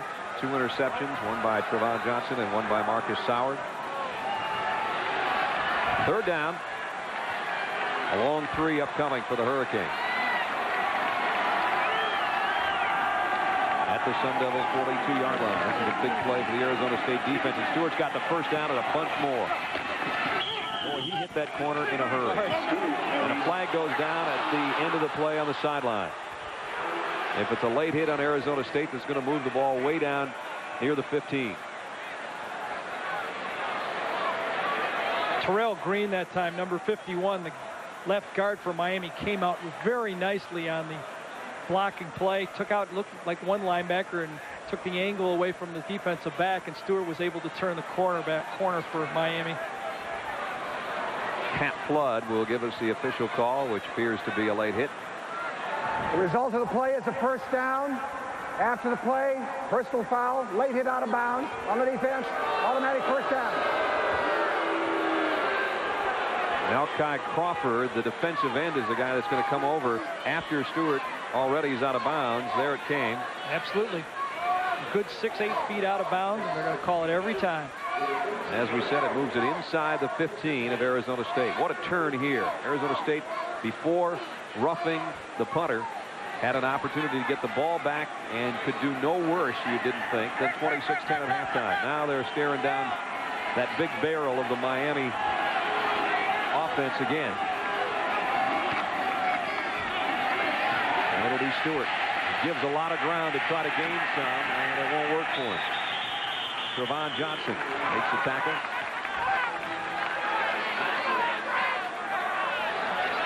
And again, Stewart going east-west instead of north-south, which is what the coaches want him to do. They love it when he just takes off up in there and heads toward the goalpost. Sean Sueda, number 99, comes in here and kind of puts the pressure on the center. That's what kind of causes the problem into the backfield. Sueda pushes him, forces Stewart to bounce it outside, and all the pursuit from the Arizona State defense comes for no gain.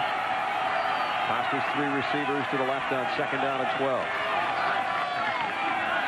Wants to throw outside that way and has his man. Jones leaped for the end zone and got to about the 1-foot line. Boy, he stretched out that 6'4", but he just ran out of real estate in the corner, and an Arizona State player face down. I think it's Marcus Soward, too. Soward was in a zone look this time, looking at the quarterback. See everybody dropping, looking at the quarterback. Frank Costa puts it to the outside. He has to try to save the touchdown. Goes up. Boy, Soward is the one that put the shoulder in and paid the price. I'll tell you, Lee Cole might have been the guy who put it on Soward from the side. Chris T. Jones, meanwhile, has 70 yards on 6 catches and a touchdown, and almost had a second one there. Oh, is he a good-looking receiver? Got that tremendous size, and with that size, you automatically think maybe there isn't that kind of speed, but he's proven he's had that tonight, too. Mark is sitting up now over at the goal line. And I think what's would really come to fruition in this game is what Dennis Erickson told us yesterday, Brad. Last year when teams went with an 8-man front, our receivers just couldn't get open and make plays. He said, we're healthy this year, we're experienced, we're committed, we're making plays from the wide receiver. No one's going to be able to line up in an overloaded defense and match our receivers man-to-man. Well, now with a first down at about the 1-foot line, you expect you're going to see James Stewart behind a block from his fullback about 3 times here if necessary. Derek Harris is the man in front of him. First and goal, Miami. Stewart hitting the backfield, bounces off. Did he get in? Yes. Touchdown, Miami. Dan Lucas got in there and made the play, but James Stewart just ran right through the tackle. Dan Lucas does a nice job timing it out. Gets into the backfield. Here he is right here. He's going to pinch right in here. Hits James Stewart. Boom. Just peels back into the end zone. And when you line up the ball on the 3-inch line, it's not hard to make 3 inches. Here's the goal line look. Oh boy, I don't know if he got there, Gary. Pruitt, point after, is good. It's all academic. Lucas makes a nice play. Dan Lucas, who was shaken up earlier in the game, puts a helmet on Stewart, but they give Stewart the touchdown anyway from about a foot away. 1:33 left in the half, 33-10 Arizona State. So we're 93 seconds away from our halftime report. And we'll look back at the Michigan-Notre Dame game, an update on the Pac-10, and a big day for Florida. The Seminoles and the Gators roll big, and Miami trying to do the same here. They've got a good start at it. They sure do. Stewart, who just scored a touchdown, or did he? At any rate, the score is 33-10. Kick to Terry Battle. Terry Battle, 1 man left, and the 1 man got him. Remember how this drive started. 4th and about 12. Miami is punting. Justin Langston, number 59, does run into the punter. There's no doubt about that. But is that roughing the punter? He's stopping, trying to moving away. That, to me, is running into the punter. Now, here's the last play. Did he get past the line? Lucas is in there. Jason Kyle, let's stop it right there. Now, to me, the line comes right about down here. Nice drawing, Gare. And I don't think he ever makes it past that line. Now, admittedly, it was first down in inches, but he didn't score on that play. Parnell Charles outside. Pulls his way, lost the ball. Miami's covered it. Rohan Marley's got the fumble recovered. Charles had a great game trying to get a little bit extra. Bruce Snyder's on the far side saying he was down, he was down. No, I don't think he was down. At least first look at it. I'd like to see the replay of it, but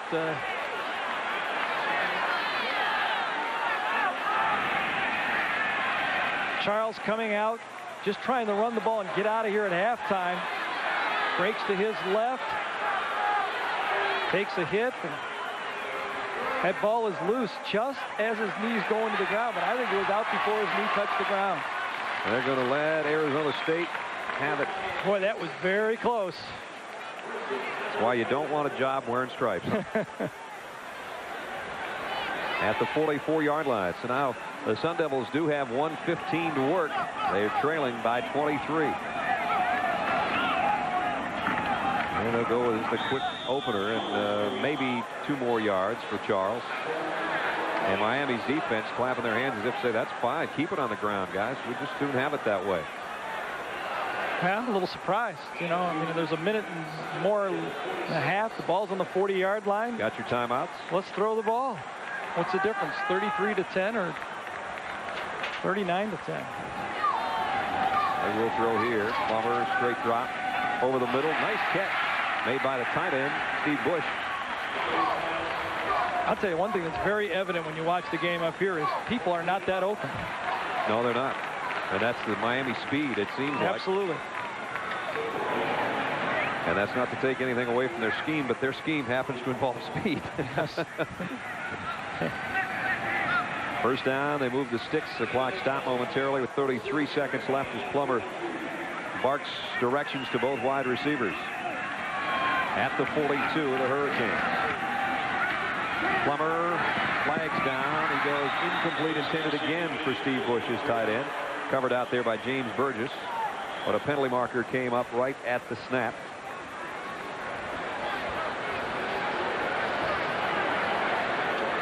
Busy group of Pac-10 officials led by Pat Flood.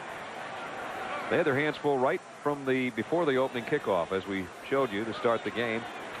Both teams were woofing it up a little bit before the game. I'll tell you, here's the wide receiver. Here's Keith Poole right here. Coming off. Carlos Jones got him, pushing him to the outside. That guy's covered. 6 on the line on the offense. Chad Wilson right here, coming to the other side. Clyde McCoy covered. McCoy by Chad Wilson. He's covered. Will you throw the ball? You want to throw the ball in 2.5 seconds? Your tight end. What if nobody's open in 2.5 seconds, Coach? He's gone to the tight end the last 2 times, not finding anybody else out there. Now he's going to go deep. Overshot his receiver, and it is intercepted. Picked off by Carlos Jones, who again had his man covered. 5th turnover by Arizona State.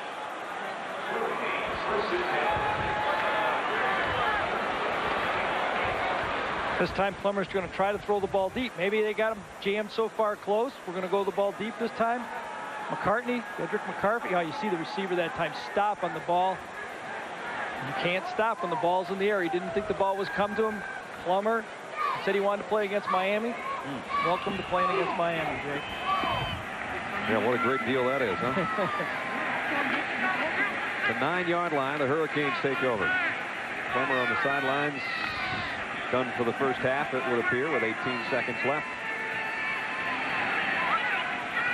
I'm Arizona State. I don't let Miami throw one more wide receiver screen here in the last 18 seconds. Costa will take a knee. And the Hurricanes will head to the locker room with a 23-point lead. Quick strikes tonight. Costa with 3 touchdown passes. Arizona State with some chances, but they were not able to capitalize. And at the end of the first half, our score 33-10, Miami out in front. Mike Tirico's next with a halftime report. That's coming up right after this.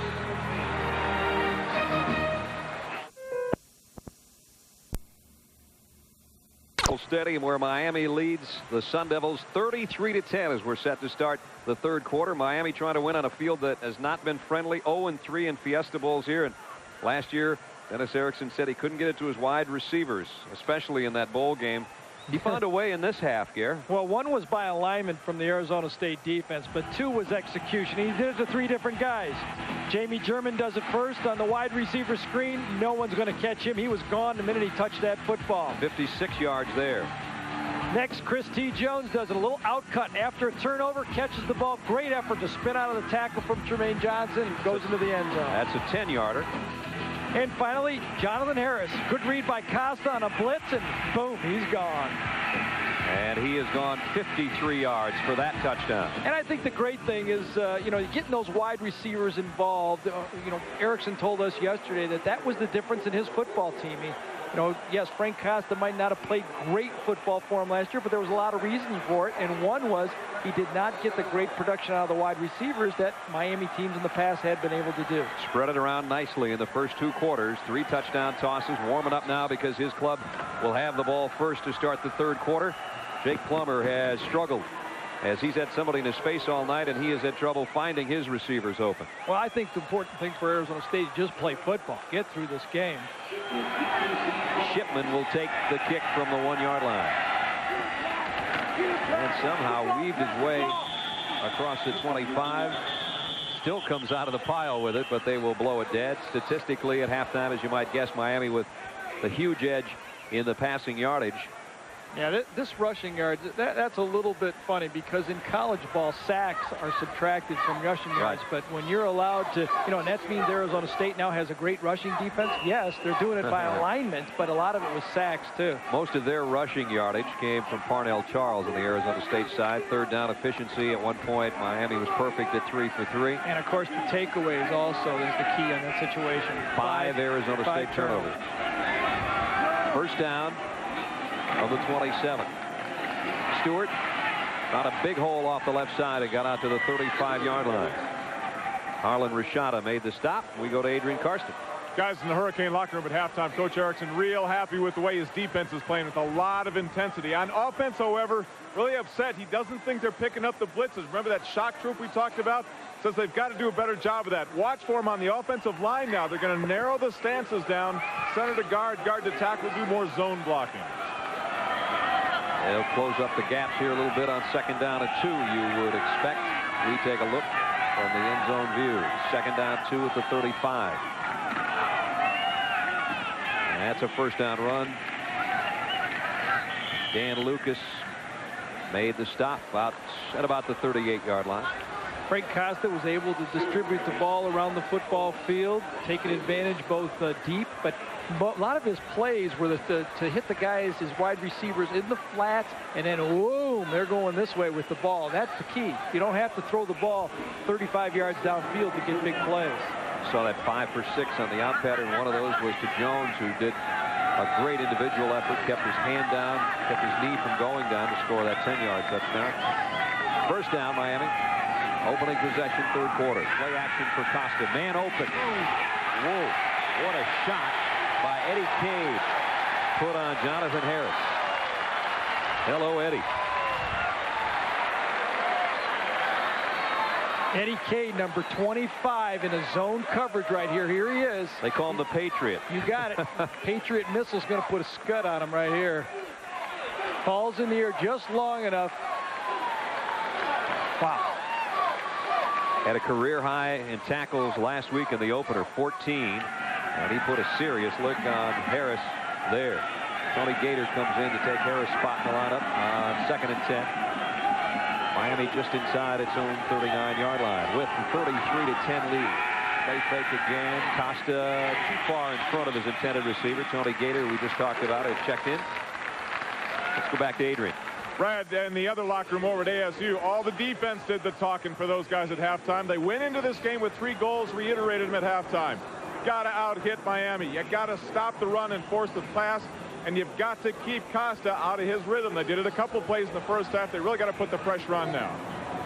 And they'll put some pressure on Costa, or try to, Kent Bear's troops, because it is 3rd and 10 at the 39.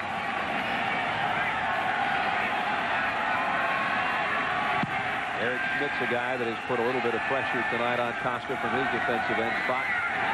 Costa throws this one on a quick drop and incomplete. Intended for Jones, and it's punting time for Miami, something they have not had to do a lot of. Frank Costa did a nice job knowing the blitz was coming and tried to get the ball outside to Jones, but credit the offensive line. Adrian said it, tighter splits. That makes it difficult for those free linebackers to get through. You see the Miami line. They take them on short and give Frank Costa some room to step up into the pocket. Actually, Frank had a little bit more time that time than he thought. Fortney now will snap this. Mike Chrissy is in punt formation. Remember, they had trouble with one snap. This one's perfect. Chrissy gets it away. Clyde McCoy waits on it at the 25-yard line and makes the fair catch. That's where Arizona State will take over. And now they've got to get their offense in gear.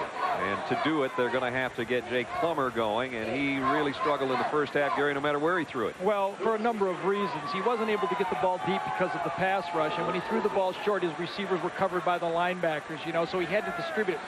The interesting thing here, only 3 passes were caught by the wide receivers. Keith Poole caught 2, and Clyde McCoy caught 1. The offensive group comes out as a group from a huddle to the line of scrimmage. First down, Sun Devils at their own 25-yard line.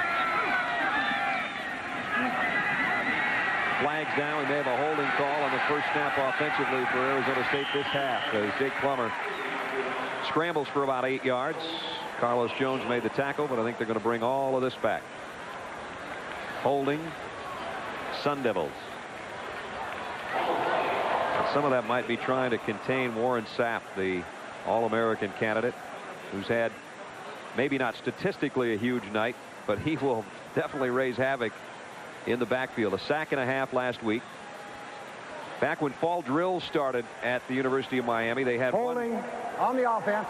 10 yards from the spot of the foul. Repeat first down. They had one scrimmage where they had to take Sapp out at about halftime of it because he had 4.5 sacks, and they thought they were going to kill one of their own quarterbacks with this kid. They just couldn't work on their offense. Right. You know, no one could block them. At the 11-yard line, it'll be 1st and 24. A draw to battle and battle out to the 20-yard line. Put it on the ground again. Too many turnovers by Arizona State, and almost found another one.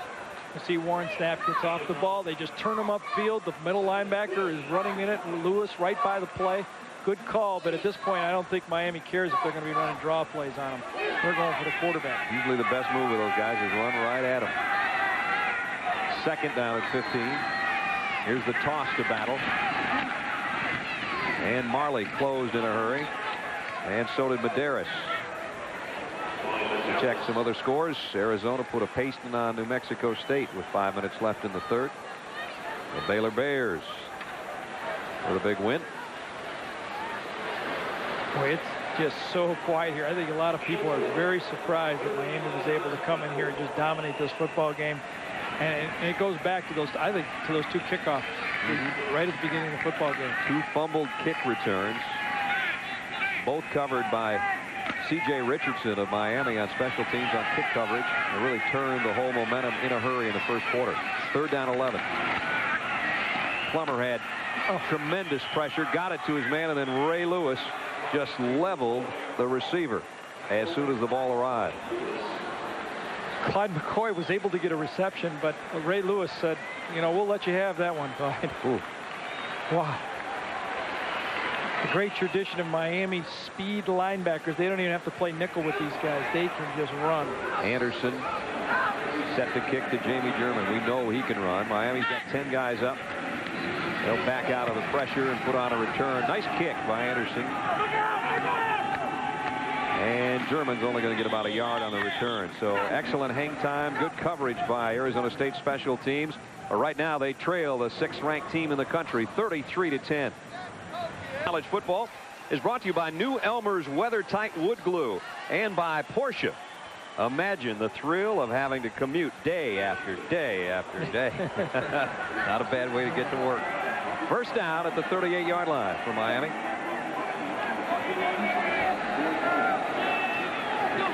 Costa with 3 touchdown passes at the controls. Goes to Larry Jones on the ground. And Jones has done a nice job in his amount of work that he's had tonight. Got it out near the 45. Let's go to Adrian Karsten. Right, the Miami Hurricanes are having a lot of trouble with cramping with a lot of their athletes early on in 2 days. And they figure they've come up with the perfect way to replace electrolytes in heat. And coming out here, they anticipated 105, 106 degrees. The best name they can come up with so far is the Hurricane Cocktail. Now take a look at this. What they're doing is replacing magnesium, calcium, and potassium supplements. You mix those together in the Hurricane Cocktail.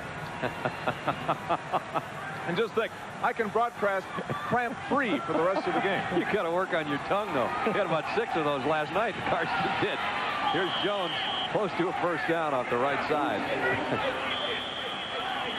There we go. Load him up, Barkeep. I know one thing. Karsten wasn't buying any. No, he wasn't. It's happy hour over on the Miami sideline. They got them all racked up. Warren Sapp's having a quick hurricane.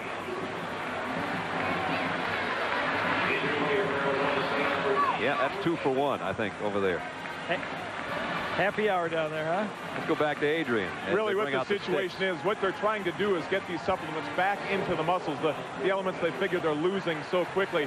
They take them Friday at a meal and then Saturday pregame meal. Doesn't make any sense to take this stuff at about halftime because it takes too long to get it back into your system.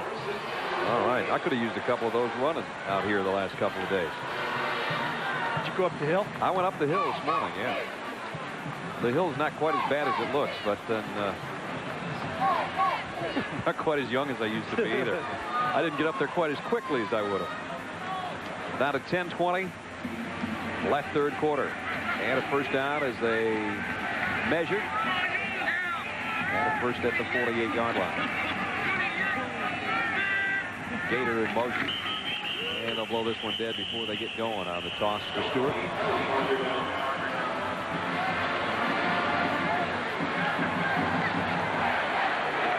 Dead ball. False start on the offense. Repeat first down. It'll be 1st and 15 now, backed up about the 43-yard line. I think there's some offense in those 3 Florida schools down there for sure. Man. What must Kentucky be thinking? Bill Curry's got to be shaking his head. 73-7.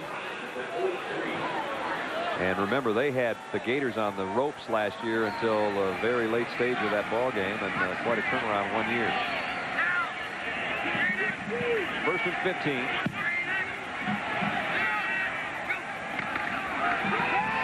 Costa wants to throw a screen to the middle of Stewart. And he cuts outside, uses his speed, and a nice stiff arm. Costa's pass Picks up yardage out to the 49-yard line. I mean, this is no little man here. 240 pounds, 4'4", 4'3", 540. I mean, he catches that ball, and there's a lot of people had angles at him. He just ran around the defense, and you know, that's the type of a back that you dream about. Look at the size, and he won the 100-meter dash in high school in the whole state of Florida. Are you kidding me? 10-4 100 meters this guy is capable of. He got back to the original line of scrimmage +1, so it's 2nd down and 9.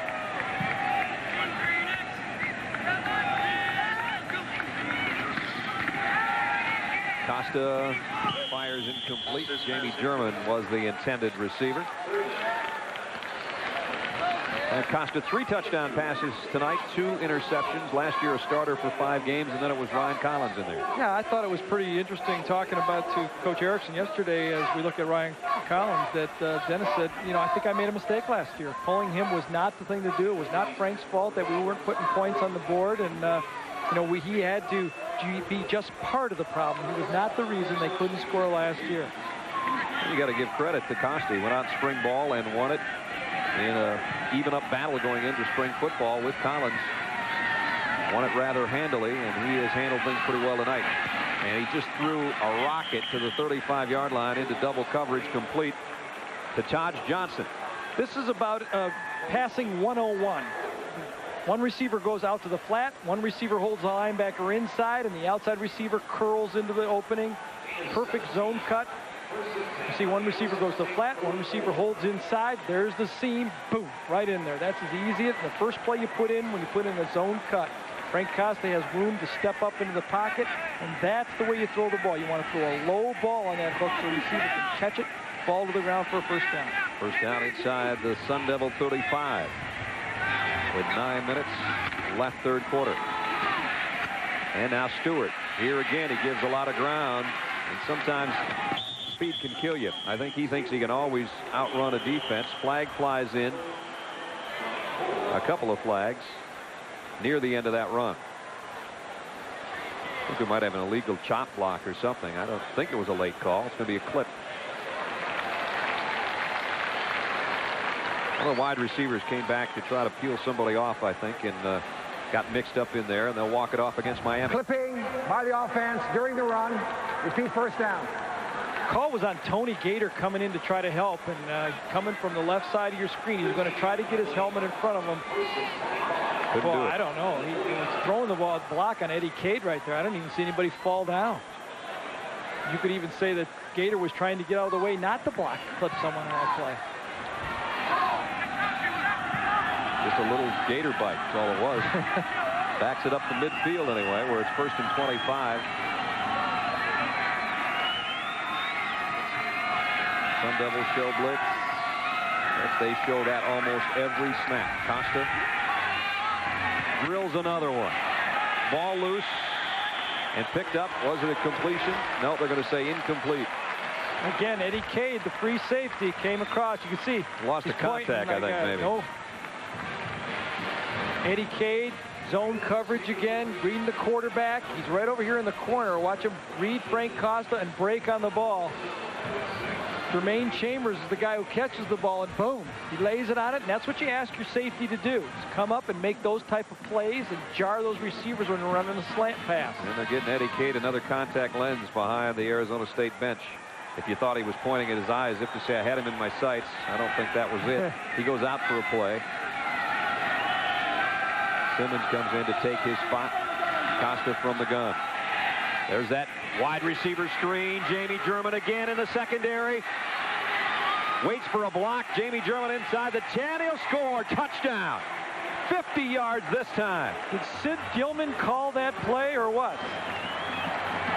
Man. Jamie German. Second touchdown catch of the night for German. Arizona State's secondary just does not match up. They don't have enough speed in the secondary. Remember, they've lost Newsome. This time, a very simple screen. German's coming from the left side of your screen. Remember, Eddie Cade is out. Tom Simmons does not come up and make the play. And nice job here. German reading the blocking and just trotting into the end zone. Extra point is up and good. 8 minutes and 41 seconds remaining in the third quarter. Jamie German's second touchdown. Frank Costa's fourth of the night. It's 40-10. Jamie German, 4 catches, 137 yards, and 2 touchdowns. One from 56 out, one from 50 out, both on the same type of play. Thomas Simmons, who came in for Eddie Cade, who went out with a contact lens problem, and he was part of the secondary that got taken to the cleaners by German. Thomas Simmons going to buy Cade glasses. Here's the kick high through it. I don't want to go in there. Battle from the goal line, a yard deep. In fact, brings it out, hit immediately. Again, the kick coverage exceptional with all that speed. Twan Russell, who's a linebacker, believe it or not. Don't forget, ESPN's your home every Saturday for the best in college football. All starts at 11:30 in the morning. Game day, Chris Fowler, Lee Corso, Craig James preview the entire day. Then at 12:30 p.m., it's off next Saturday to Columbus, Ohio. Pitt Panthers take on 16th ranked Ohio State. That's followed at 3:30 by the football scoreboard show. Then big CFA doubleheader for you. Starting off 6:30, Florida and Tennessee. A big old battle in the SEC. Then Gary and I and Adrian will be out in Boulder as the Buffaloes take on the Wisconsin Badgers. Both probably will be ranked in the top 10. If Wisconsin moves up one notch, it would be 10 against 6 probably by next week. And that was with Notre Dame. You assume is going to drop at least a couple of spots in their close loss to Michigan today. So that's going to be a great doubleheader next week. Here it's 40-10. 6th ranked Miami. Frank Costa, 4 touchdown passes tonight so far. On those 4 touchdown passes, he might have thrown the ball in the air a total of 12 yards. And let his receivers do the rest. Charles, he lost the ball, and Miami's got it. Coming out of there is C.J. Richardson. How many fumble recoveries can you have in one game? He's got 3. C.J. Richardson's 3rd fumble recovery. I really don't know if I've seen a team self-destruct this much before since they're doing college football. C.J. Richardson comes up with the ball, but I think it's Kenny Holmes on the left side of your screen. It reads the play, strips it as he cuts back. And there it is. Free ball again. There's your safeties on the ball, picking it up. At the 17-yard line. I think Ryan Collins is in the football game now, too. 6th Arizona State turnover. Frank Costa, you saw over there handing out sweatbands out of his bag. That's because he's done for the night. Ryan Collins in. And back to the line scrimmage. Daniel Ferguson on the carry.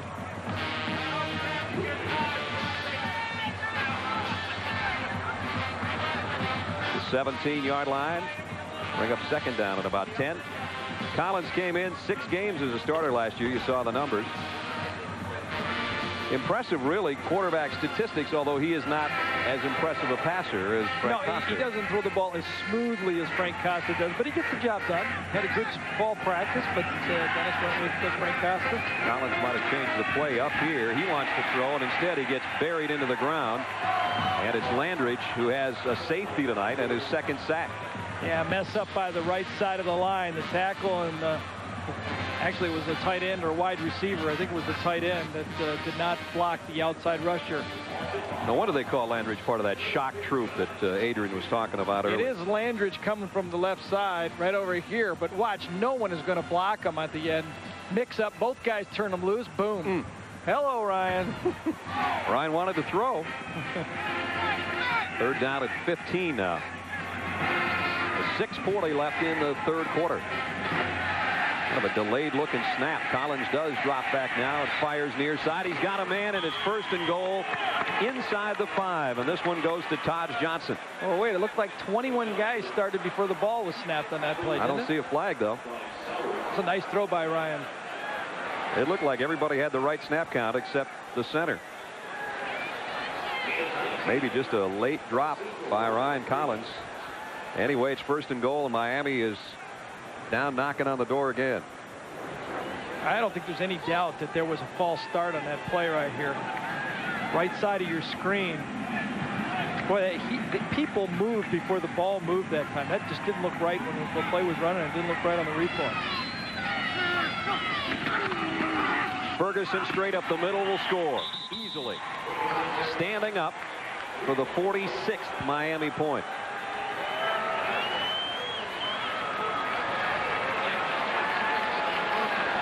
And Costa goes out to greet the troops.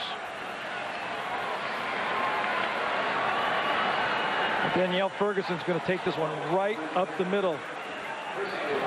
Casey Jones, the center, does a good job. Ricky Perry does a good job into the end zone, and boy, that's real easy. It has looked easy tonight for number 6 Miami. I think they've lived up to their ranking of number 6. Maybe they're better than that. Getting everybody in the act. This time it's Ferguson from 3 yards out, and it is 47-10. You're also part of Camp Tonazona. This is where Arizona State goes for their fall practice every year before the season begins. About 100 miles northeast of Tempe. It's a little bit cooler, but you work awfully hard. The food's good, I guess. Yeah, but the practice sessions can get down on you a little bit. You talk about food. Here's what the average meal at Tonazona. 50 pounds of scrambled eggs, 50 pounds of... No, wait a minute. This is Adrian Carson's dessert from last night. But look what they can go through. 120 pounds of prime rib hammer steak. And this is average what happens during the week. You could have 320 injuries, but you know you're going to use about 6 miles of tape, a whole bunch of ice, and a lot of people who have bumps and bruises and complain about it. But you know what Bruce Snyder said? He said, this group of kids that I have, I didn't hear one complaint this year. He said they don't necessarily like the practices up there because they know they're going to be hard.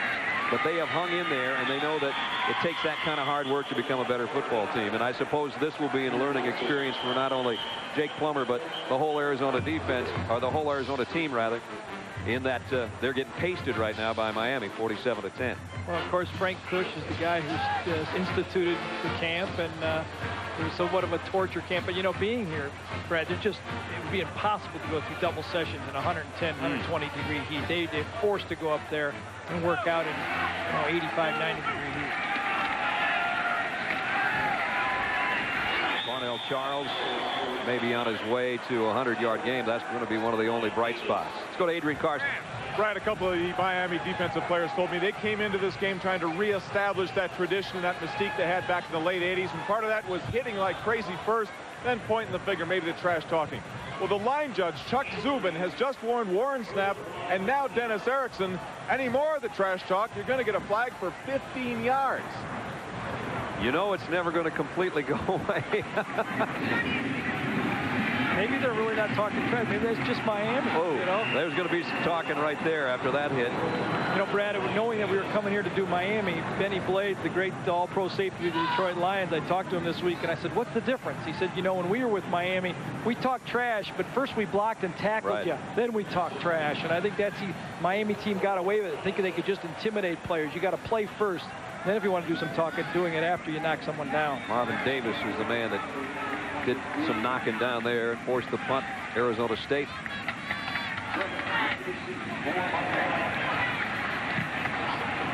Another great kick by Lance Anderson. Jamie German at the 36-yard line. Weaves his way up for about a 5-yard return to the 41. And that's where Miami's offense will go to work. Our CFA Thursday night series continues next week, 7:30 p.m. Eastern. Chris Fowler, Lee Corso, and Craig James preview college football's big games of the weekend on the Weekend Kickoff Show presented by Russell Athletic. Then it's off to Durham, North Carolina. The Blue Devils of Duke play host to the Black Knights of Navy. Fred Goldsmith, the new man at Duke, has him playing some pretty good football. Did I say Navy? I mean Army, excuse me.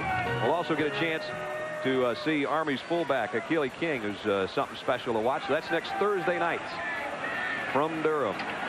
Here from the 41-yard line is the Miami offense with Ryan Collins at the controls. Comes up firing. Goes out complete. A.C. Tellison, a couple of catches now tonight. Got about 9 out of that one. Crossed midfield in front of Trevon Johnson. You know, it's funny, Brad. Dennis Erickson last year in the offseason came under tremendous criticism, saying that the one-back offense was outmoded. He had to go back to 2 backs that Howard Snellenberger used when they won so many contests. And Dennis just vehemently said, that's not our problem. We just have to execute. We have to block. We have to tackle. We have to catch the pass. We have to throw it to the right hot receiver. He's gone back more to the one back instead of going the other direction. Sounds like a guy with a long-term contract. Sure does, doesn't it? Here's Stewart with a first down run. It's down to the 41-yard line. Man, he gets to that. He turns the corner. It's unbelievable. It really is. The mismatch in this football game, I believe, is the speed in the Arizona State secondary. But, you know, you've got a tailback, fullback, whatever he is, a single back right. Look at him run to the outside. Running right around a strong safety, running right around a corner. That guy's 235 pounds just running around your flanks. Stewart, 52 yards, a couple of touchdowns. One was questionable. In fact, we don't think it was a touchdown that he broke the plane, but they gave it to him from about a foot out. First down, play action. Collins going deep near sideline. Lays it out for Chambers. Incomplete. Coverage out there. Marcus Soward, who was shaken up earlier and is back in there playing tough. Soward did a nice job, but Ryan Collins put that ball right on the mark, and Chambers had an opportunity to catch the ball. Watch Soward. He's looking at the quarterback. He knows he's in a zone defense. There's the ball in the air. Nice layout to get just his hands in there, or that would have been a touchdown. That was a pretty play all the way around. Perfect throw. Yeah, he did. Ryan said, oh, we got to try it again. And he will at second down at 10 to 41. Now they go back to the draw play. Finds a little bit of room for Danielle Ferguson. Kendall Ryan in on the tackle along with Mike Landridge. No, put him in the game. There goes that camera for the night. You know, Dennis Erickson talking about the one back. He says our running game's the same as the eye, except instead of leading the fullback up to block, you've already moved that linebacker out with a receiver. And he knows he's going to face 7- and 8-man fronts all year long, but he says he thinks more big play speed is what they need to the outside. The answer isn't the fullback. That's straight from the coach as he explains his philosophy of one-back football, and it's working tonight. Third down along 4 for Collins. Flag down. Pass is incomplete anyway, intended for Trent Jones. Well, let's see about the marker.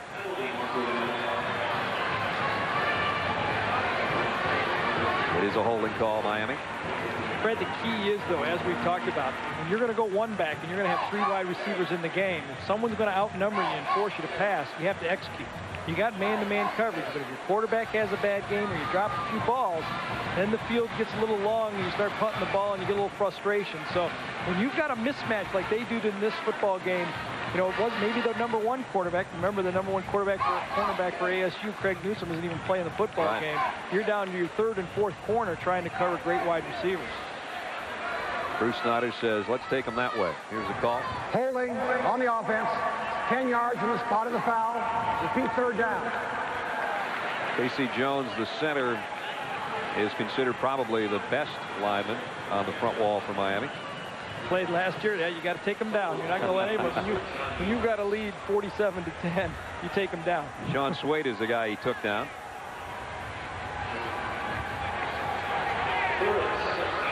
Third and 17 now, back at the 48-yard line. We'll call it 18, in fact, and a 5 wide receiver group. They've got the wrong coverage on. No one's over the slot. See if Collins sees that. Does a quick in. Completes it to Marcus Wimberly. Right in front of Jason Kyle. That time Trent Jones, the slot back, no one covered him, ran down there. Could have been wide open for the first down, but it was one of those misaligned defenses that the quarterback couldn't even read.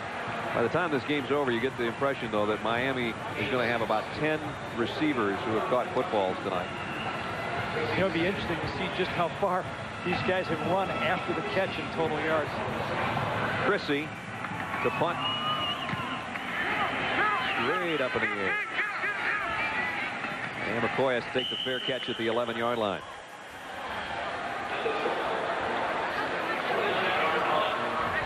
Arizona State, Gary mentioned Craig Newsome not in the lineup. It's going to be out a couple more weeks. You talk about some defensive backs that have played here, though. Reggie Jackson actually was recruited here to play football as well as baseball. Mike Haynes, Mike Richardson, David Fulcher.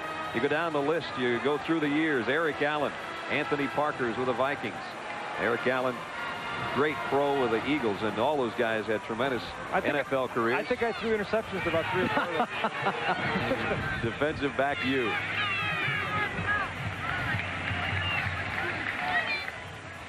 And Miami's had some pretty good players over the years as well, that's for sure, on both defense and offense. You know, you talk about Jamie German with a big night with a couple of touchdowns, and they didn't have that Lamar Thomas, Horace Copeland, Kevin Williams type of guy to throw to last year. All those guys are playing in the NFL. In fact, Tampa Bay started both of Copeland and Thomas in their opener. And there's German, who's had the big night. Jason Verdue going at quarterback for Arizona State. And he's going to take off with it. Get what he can, and he got a first down. Diving to the 24-yard line. Jason, a redshirt freshman out of Tucson. He's had a bad shoulder. Of course, he's a baseball player here at Arizona State. Some tendonitis problems, and they've been watching him very, very closely because of, as Gary said, a baseball player and pitcher, and he developed that problem during baseball season, and they've been working in very slowly. Jake Plummer's going to have some big nights for Arizona State. Tonight wasn't one of them. He'll get to watch and see what's going on from the sideline here. As Battle goes across the 30. Chris Hopkins, by the way, the starting tailback who was in, had a great kickoff return to start this game and then suffered a stinger that has kept him out of the lineup. He won't play anymore tonight.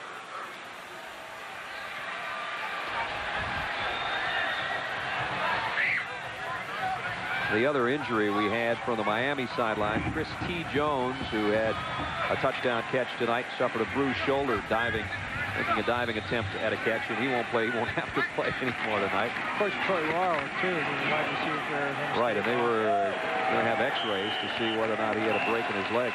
I'll tell you what Arizona State now is playing for is just pride of finishing this football game. There's Chris Hopkins. They got to do it because this game is going to be filmed, and you got your teammates and your coaches watching this game. They're going to watch it later. That man, Bruce Snyder's going to watch the guys now that put out the effort when the game is over and play hard football. James Stewart didn't get a chance to use all that blazing speed except to the corners tonight. He did show me he's legit 4.3 something, I guess. Flags down on the swing. Does it not seem like there's 20 seconds left in the game, and it's the crowd leaving, and we got 20 seconds left in the third quarter? We had one of the longest first quarters in the history of college football, I think, and one of the strangest ones with a couple of safeties, some big plays by Miami, and now they know they can cruise a little bit. They'll be home at about 7:30 in the morning. Holding on the offense. 10 yards from the spot of the foul. Repeat, first down. They'll leave immediately after the game and take red eye home. And they get a week off. So this is a good time to have a West Coast game for Miami, and that they don't play next week. So they get tomorrow off and a little bit more time maybe. Frank Costa's got the rest of this game off, which is now a quarter and 15 seconds more to go. And it's first down and 21 for Arizona State. Play action. Verdue got to throw. Maybe. Nope, he's going to take off with it. And he finds out that those guys out there wearing the orange and white are pretty fast. And that will bring the quarter to a close as Rohan Marley makes the stop on the Arizona State quarterback. And right now the Hurricanes stopping the Sun Devils 47-10. Miami by 37 entering the fourth quarter. Brad Nessler, Gary Danielson, and Adrian Karsten with you from Tempe at Sun Devil Stadium. And as I'm sure you know, Miami has never won on this field, 0-3. They are going to win one tonight. Verdue going at quarterback. Scrambles around, found himself a little pocket, fakes the throw, and again takes off with it. And right now, he's more anxious to run than throw, and he gets tagged out of bounds in front of the Miami bench. Booker, Pickett. Miami's putting up some points, and they're not the only one from the state of Florida. The Sunshine State had 73 from the Gators, 52 from the Noles, 47 so far from the Canes. That's 172 to 37 over the opposition from 3 of the top teams in the country. Wow. They do know how to play a little bit of offense, don't they? Well, that Florida, Steve Spurrier now has that thing so well oiled.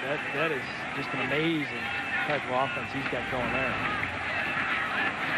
Coming up short, battle on a 3rd and they could score 4. They could score 50 next week and ruin their average. Their basketball team would take that 73 a game, I think. Other scores from earlier today and some that are still going on. New Mexico State's had fun on defense the last 2 Boy, weeks. have they ever. Wisconsin got a couple of 100-yard rushers. And Fletcher and Moss, will see them next Saturday night. But we won't see Lee Doremus. Yeah, that's going to be a big miss for the Wisconsin football team. Doremus broke his leg in practice Thursday. Here's the kick. Tony Gator drops back and lets it bounce. It takes what else? A Miami bounce. Back across the 20, up near the 23. And so the Hurricanes will come out. Ryan Collins some final instructions before he's set to take the field. Let's go to Adrian Karsten. Rather unique situation here. You know, last Saturday night we watched Dan Connolly in the primetime game, the Syracuse linebacker. Well, Miami defensive end Rusty Medeiros, similar situation, has petitioned for and has been granted a 6th year of eligibility by the NCAA. Now, Rusty was a preseason All-American in '92. 3rd game of the year, guys, against Arizona. Terrible knee injury. 13 hours on the operating table, sat out all of '93. Now the guy is back, you know, as a leader, the last man ever recruited by Jimmy Johnson, as a matter of fact, when he was head coach at Miami. I think he's lost a fair amount of his ability, but really his intensity and his technique is going to make a difference for these guys the rest of the season. And you saw him walking around in what looked like a limp, but I'm sure with that much ice packed around your knee, he was just kind of hobbling around. The smile would tell you more than anything, in that he has been happy to be out there again. Just a precautionary thing. You know, Rusty's been here quite a long time, and a lot of guys kidding him saying he was here for all 3 losses here on the Fiesta Bowl field. Man. Not quite that long, but he'll have fun with this one tonight. This whole team will. Big hole off the right side, and that little different pace that Shipman gives you, if that's possible with as fast as Stewart is. But Shipman's more shifty, 5'10", 171. He had a huge game last week in the opener and went for well over 100 yards, 130. In fact, had the 4th longest run in Miami history, his 82-yard touchdown. And that's only the 2nd best average single game average. You can believe that. I don't know who had more than 26 a carry for Miami, but 26 a pop last week. Not good news for Arizona State. Jason Kyle out of the football game. And right now, if you're Bruce Snyder, you got to think about protecting some of your starters going into the next football game. This is not a Pac-10 game. They still have an opportunity to get in their lead. Right. First down for the Miami offense on its own 45 with a 47-10 cushion. Collins with 3 wideouts to the right side. Throws, almost had it picked off. That would have been off to the races for Trevon Johnson, who already has 1 pick tonight. You know, we talked about Rusty Medeiros. Took him almost 2 years to get that knee back into condition, and we asked him what the toughest part of his rehab was. I wanted to get up and run again. You know, I was ready to get out and play. That's the hardest thing. You have to slow down. You have to you got to pace yourself. And I'm never one for that. And I've always had injuries, and I've always said if you got an ankle injury, you've got to get out and push yourself on it. You got to get the blood flowing in there. You can't do that with what I had. Yeah, he's definitely not a pacer. He's a racehorse. Collins wants to throw a swing. Oh, what a hit put on Shipman. Hello, Mr. Shipman from Harlan Rashada, the Rover. Well, Rashada doing what he wants to do there, play on the running backs instead of the wide receivers. Go back down to Adrian. Standing with Dr. John Uribe, the orthopedic surgeon who performed that 13-hour operation on Rusty Medeiros. Doctor, how much of a medical miracle was it that you're able to get Rusty back out here in a football uniform? Well, I don't think it was much of a miracle. We had he had a significant arterial damage, and that was the toughest part, I think. Once the leg was well vascularized and getting all the ligaments, putting everything anatomically back, it was a very tedious operation. But I think the thing is that Rusty's just an incredibly motivated athlete, and I think that is really the key. Now, apparently, there's a deal that you two have made. There's a point, I'm seeing ice on his left knee now. If you determine at a point this season or in this game or any other game that he cannot go, you'll pull him out? Right. It's difficult balance between his enthusiasm and the possibility of long-term consequences as to the status of his knee. So you have to balance that. And so what we're doing is, like, if his knee starts to swell or cause him problems, then I'll probably recommend to him that he stop playing. Doctor, thank you very much. Guys, very similar to the injury Napoleon McCallum had Monday night. Which was gruesome to watch. Thank you very much. Punt by Chrissy. We have a flag down, though, back at the line of scrimmage. Let me give you a hint, though, Brad. He's going to have long-term consequences no matter what with a knee like that. Yeah. It's just degrees of it. He'll know when a storm's coming way before most people. Got it. Offsides on the defense, declined. First down. Penalties decline, and Arizona State will be on offense when we return. Right now, it's 47-10 Miami. Rack up a win on the road, and they rack up a lot of wins at home, obviously. 47-10 here, where they're going to snap a 0-for-3 streak, if you will, 3 Fiesta Bowl losses. But at home, this team is almost spotless. 58 straight wins at home is an NCAA record. And you see the clubs that they did it against. 4 number 1 teams, average win 38-6. And 5 classes graduating without losing at home. Is that a great one? And this guy has got 2 touchdowns tonight. You know, he was 5 years old when they started the streak. 5th grade, rather, when they started the streak. That's quite a while ago. That's a long time without losing a home game. And they are off, as we said, next week, but then they go back home, and their schedule brings the Washington Huskies to Miami. 65 straight wins against non-ranked opponents. And I think that's really one of the things, because they throw the ball and take advantage of the secondary. They mismatch it. They don't give you an opportunity to stay in the game. They make it a really long game because they're throwing the ball. They're going to score points on you. And if you can't match up with your athletes against theirs, they'll blow you right off the field. They don't play it close to the best. Battle on the carry. Not much. Got a couple maybe on the outside. There's the one that could test them a little bit. There's a couple tests on there. Washington and Florida State as far as the streak. And Washington apparently is a pretty good football team. And Florida State obviously is on the 8th. And the rest of the Hurricane schedule looks like that for a good portion of it. Big East play. The 5th toughest schedule, which is a little bit misleading. They go by strength of schedule from teams last year and what they did 1-loss rise. Frank Costa with a wrist full of ice on the left hand. His right arm was sure working tonight. 4 touchdown passes. Verdugo finally throws his first completion with a flag down, which might erase it. Pat Thompson grabbing the helmet.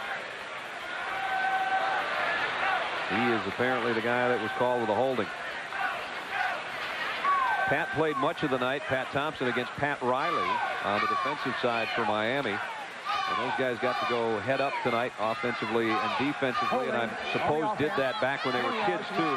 They literally were next door neighbors down in New Orleans or in Louisiana, and go to 2 different schools and end up cage to cage in this college football game tonight. Yeah, Pat Thompson's coming off major reconstructive surgery, didn't participate in spring football, so he's still partially way through his rehab. And in fact, Brad, when I was watching practice, he was still slightly limping, you know, and sometimes it may not hurt, but you just subconsciously can't quite get over the hump.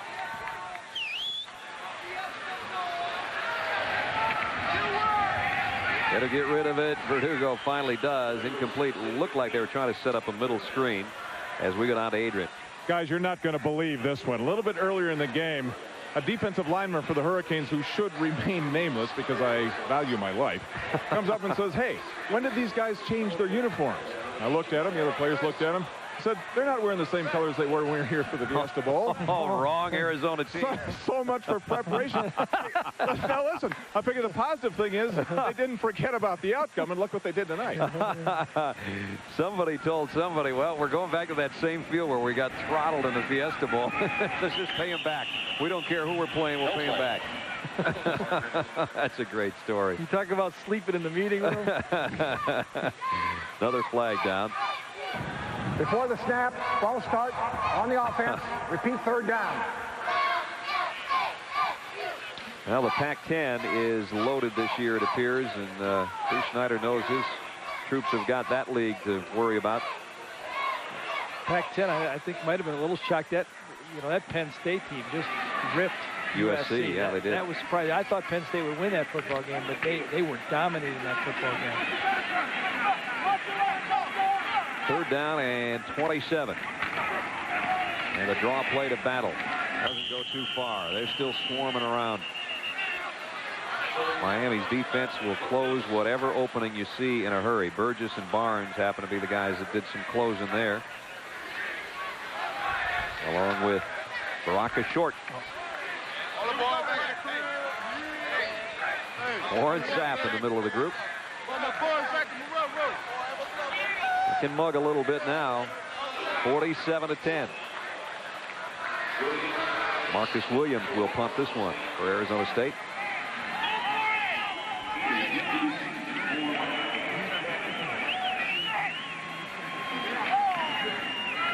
Ooh, just got it away. Took a long time. Kicked it to the right side. Gator watched it go out of bounds at about the 32-yard line. We have 8 minutes and 32 seconds left in the ball game. Frank Costa and his Kings have things in control. Even the most diehard fans would do something like this with 8:32 left, fourth quarter in this game. Yeah, these are the guys that paid are leaving. The guys are free. They stay. See, you know why, though? They got some of that hurricane punch. Yeah, they do. They got a whole cooler of that. And they got their chairs aimed for the replay scoreboard over here. So what they can't see on the field, they can see on the big screen. Miami offensively now from the 32-yard line. Collins play action, fires.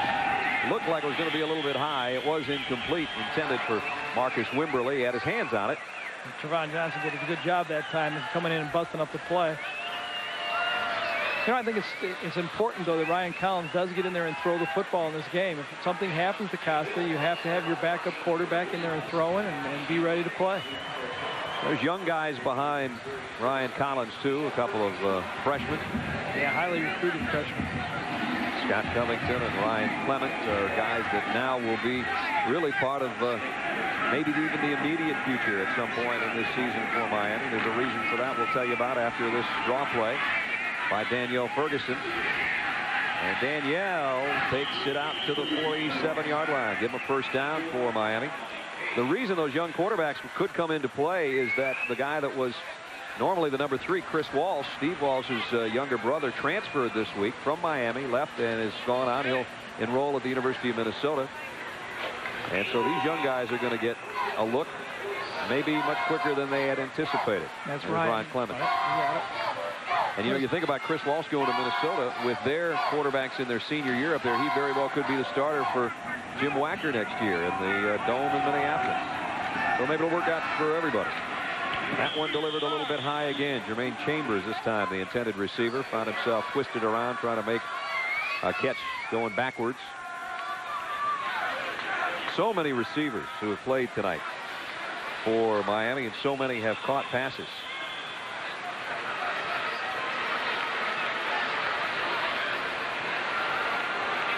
I guess when Florida scores 70, you got to keep throwing the ball. Huh? I guess. Jonathan Harris has a touchdown catch tonight. And that's to try to keep up with the Joneses. Chris T. Jones, who had a 7-catch night, including a touchdown. There he is with the pads off, the bruised shoulder.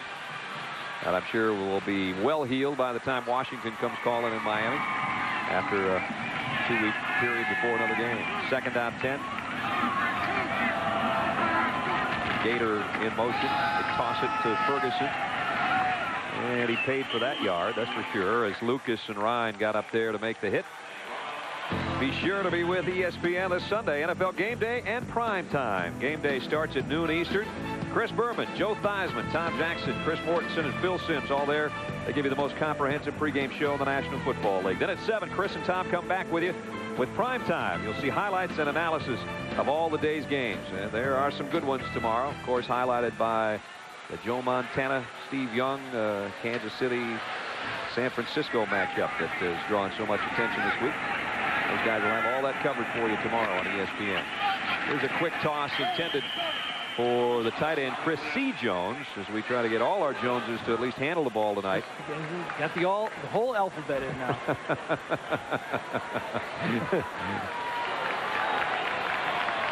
With all the Joneses, if you don't get in the ball game when it's 47-10, you might not play this year. T. Jones. T. Jones. Chris T. Trent T. That's KC. We're just getting a little bit silly with 7:13 left. And the punter goes down again. Sun Devils keep trying it, and they have gotten Chrissy Gannon on the other end. Their return man with nobody left to help him, McCoy, also has to pay the price. Mike Chrissy's going, you know, this is supposed to be an easy job. I just punt the ball, I get out of the way. Nobody said I was going to get tackled 2 or 3 times a game. Question again, will be roughing the kicker or running into the kicker? 15-yard, roughing the kicker on the defense, automatic first down. Yeah, this time it was Keith Poole, number 3, that came in and got it. That's a legit roughing one, I think, the kicker. You see him take him out and swipe him out, and that's because he could get hurt. He's up there suspended, and that's a good call. Mike Chrissy, a junior out of Fort Lauderdale. I don't want to say it's been a rough night for ASU, but they've hit the punter more times than they had the quarterback.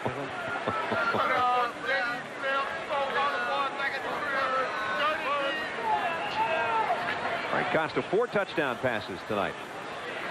And 9 different guys caught the ball. That is impressive. I think the impressive thing again is, though, that out of those 325-yard passing, I'll bet you about 200 of it was running after the catch. Ryan Clement, the young quarterback we talked about, is indeed in the ball game. That was Tony Gator on the carry, and he actually lost a couple yards. Here's Ryan Clement now, a freshman out of Denver. You talk about numbers. 78 touchdowns and over 9,000 yards. And he was named by some outfit called the ESPN All-American team. Were you on that panel? At the 40, second down, 12.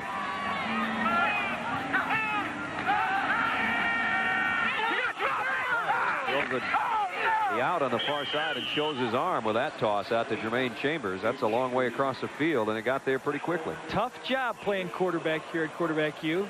Got to follow in some footsteps. Kelly, Kosar, Testaverde. Doesn't get any easier. Walsh. Then they get Toretta, the Heisman Trophy winner. Vinny, a Heisman Trophy winner. And you know, Frank Costa told us yesterday that he was playing too much against the old quarterbacks last year. He let it bother him that he didn't uphold what they did at the tradition. This year he said, I just want to go out and play football. Seems to be working for him. Third down and 6. The toss. Shipman. And he's going to come up short of the first down. Well, it's going to be pretty close. Sports Center coming up in about 5.5 minutes. Shipman got that a lot closer to the first down marker than I thought he was going to. Still looks to be about a half-yard shy. I think of those quarterbacks we just showed you, only Gino Toretta is looking for work, and that was just a recent cut from the Minnesota Vikings. Everybody else playing in the NFL. 4th down and a yard. And Miami will go for it.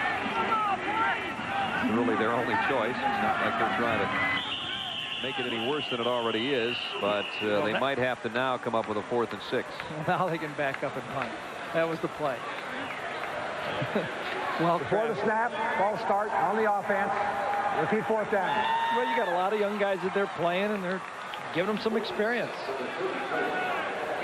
Lamont Kane's going to come in with the call from Coach Erickson on the sideline. Snyder's still trying to keep those troops up.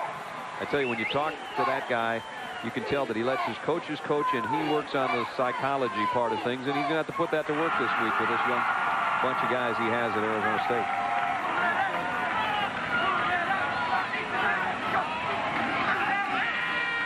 Clement. Whoa, collision there. Cy Tucker, the tight end, made the catch. Lee Cole pasted him, and Tucker held on. Yeah, nice job by Tucker. The ball hung just a bit. You'll see Clement come in there, get some opportunity. He knows people are coming after him this time. They fake the blitz, feels the time clock in his head going off, hangs the ball, and Lee Cole gets there just as Tucker receives the ball, and he hangs on to it. That's what I think made it. Cole made a big hit, but Tucker's a big body, 6'6", 250. And once he made the hit, he kind of leaned and got down for what looks to be a first down, but we'll let him check. Easy.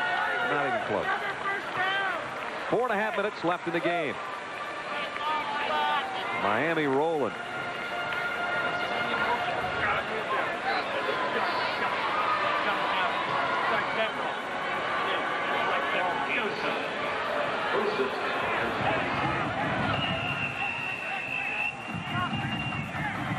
First down at the 28-yard line. Shipman might have gotten one. Sam Santana in on the stop.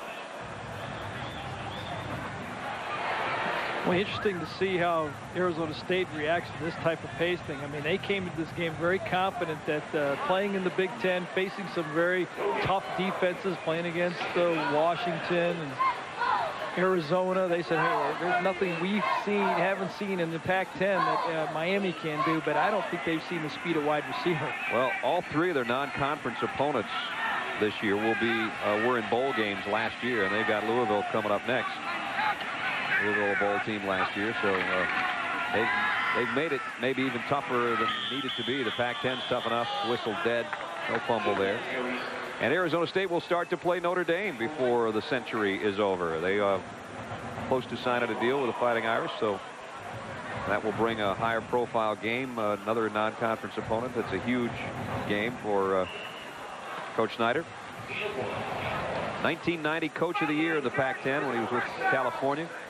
Guided Cal to a 10-2 mark and a number 8 rating in 91, and a Citrus Bowl win over Clemson.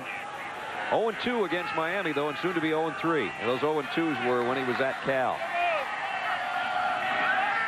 Clement, somebody came free, and he got around that rush.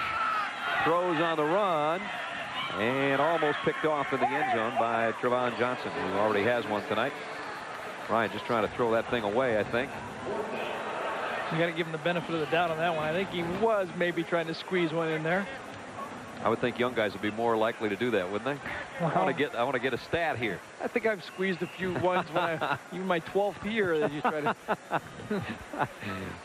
get a chance and do what you can with it.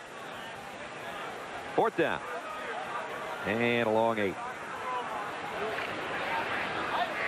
2:48 left.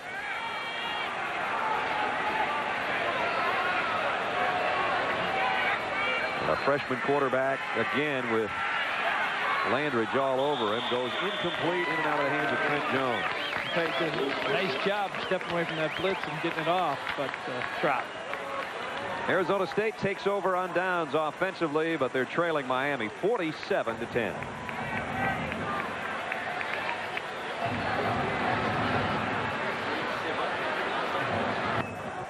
Rohan Marley even calls himself the Rat. That's his nickname. 5'8". They list him at 205. I don't know if he's that big, but he will put a hit on you for a little guy playing linebacker in Division I college football. And his teammates able to celebrate on the sideline with him because Miami is about to win its 25th consecutive September game dating back to 1985. And Jake Plummer is going to take off the spikes and look for a better day. Arizona State quarterback had a rough night. Jake told us that they've even got a radio station in Idaho that picks up the games. Now he's such a big hero there in Boise. And got the Jake the Snake t-shirts and all of that. They'll wear those with pride for the next 3 years and change. Verdugo got off a desperation pass and got it complete to his tight end, Steve Bush. When in doubt, go to Steve Bush. That's been the quarterback situation tonight for Arizona State, because they've been running for their lives and not being able to find wide receivers open because of Miami's speed defensively. Yeah, I think desperation and pass fit together real well when you were talking about their pass offense tonight. Right. They just have not had people open anywhere. When they did try to throw the ball deep, the line could not hold up. We're down to a minute 45. Terry Battle.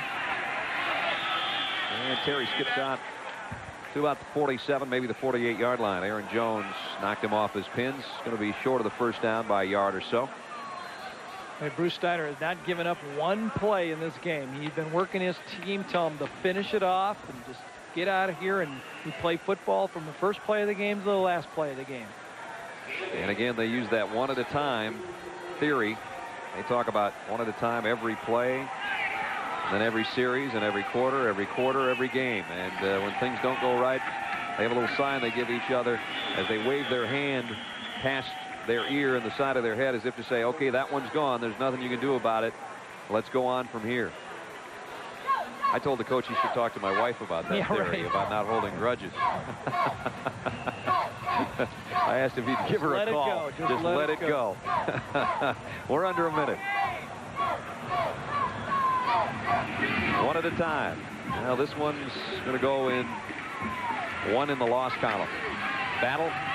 Terry's not giving up. He's still running hard out there. Terry Battle has some talent.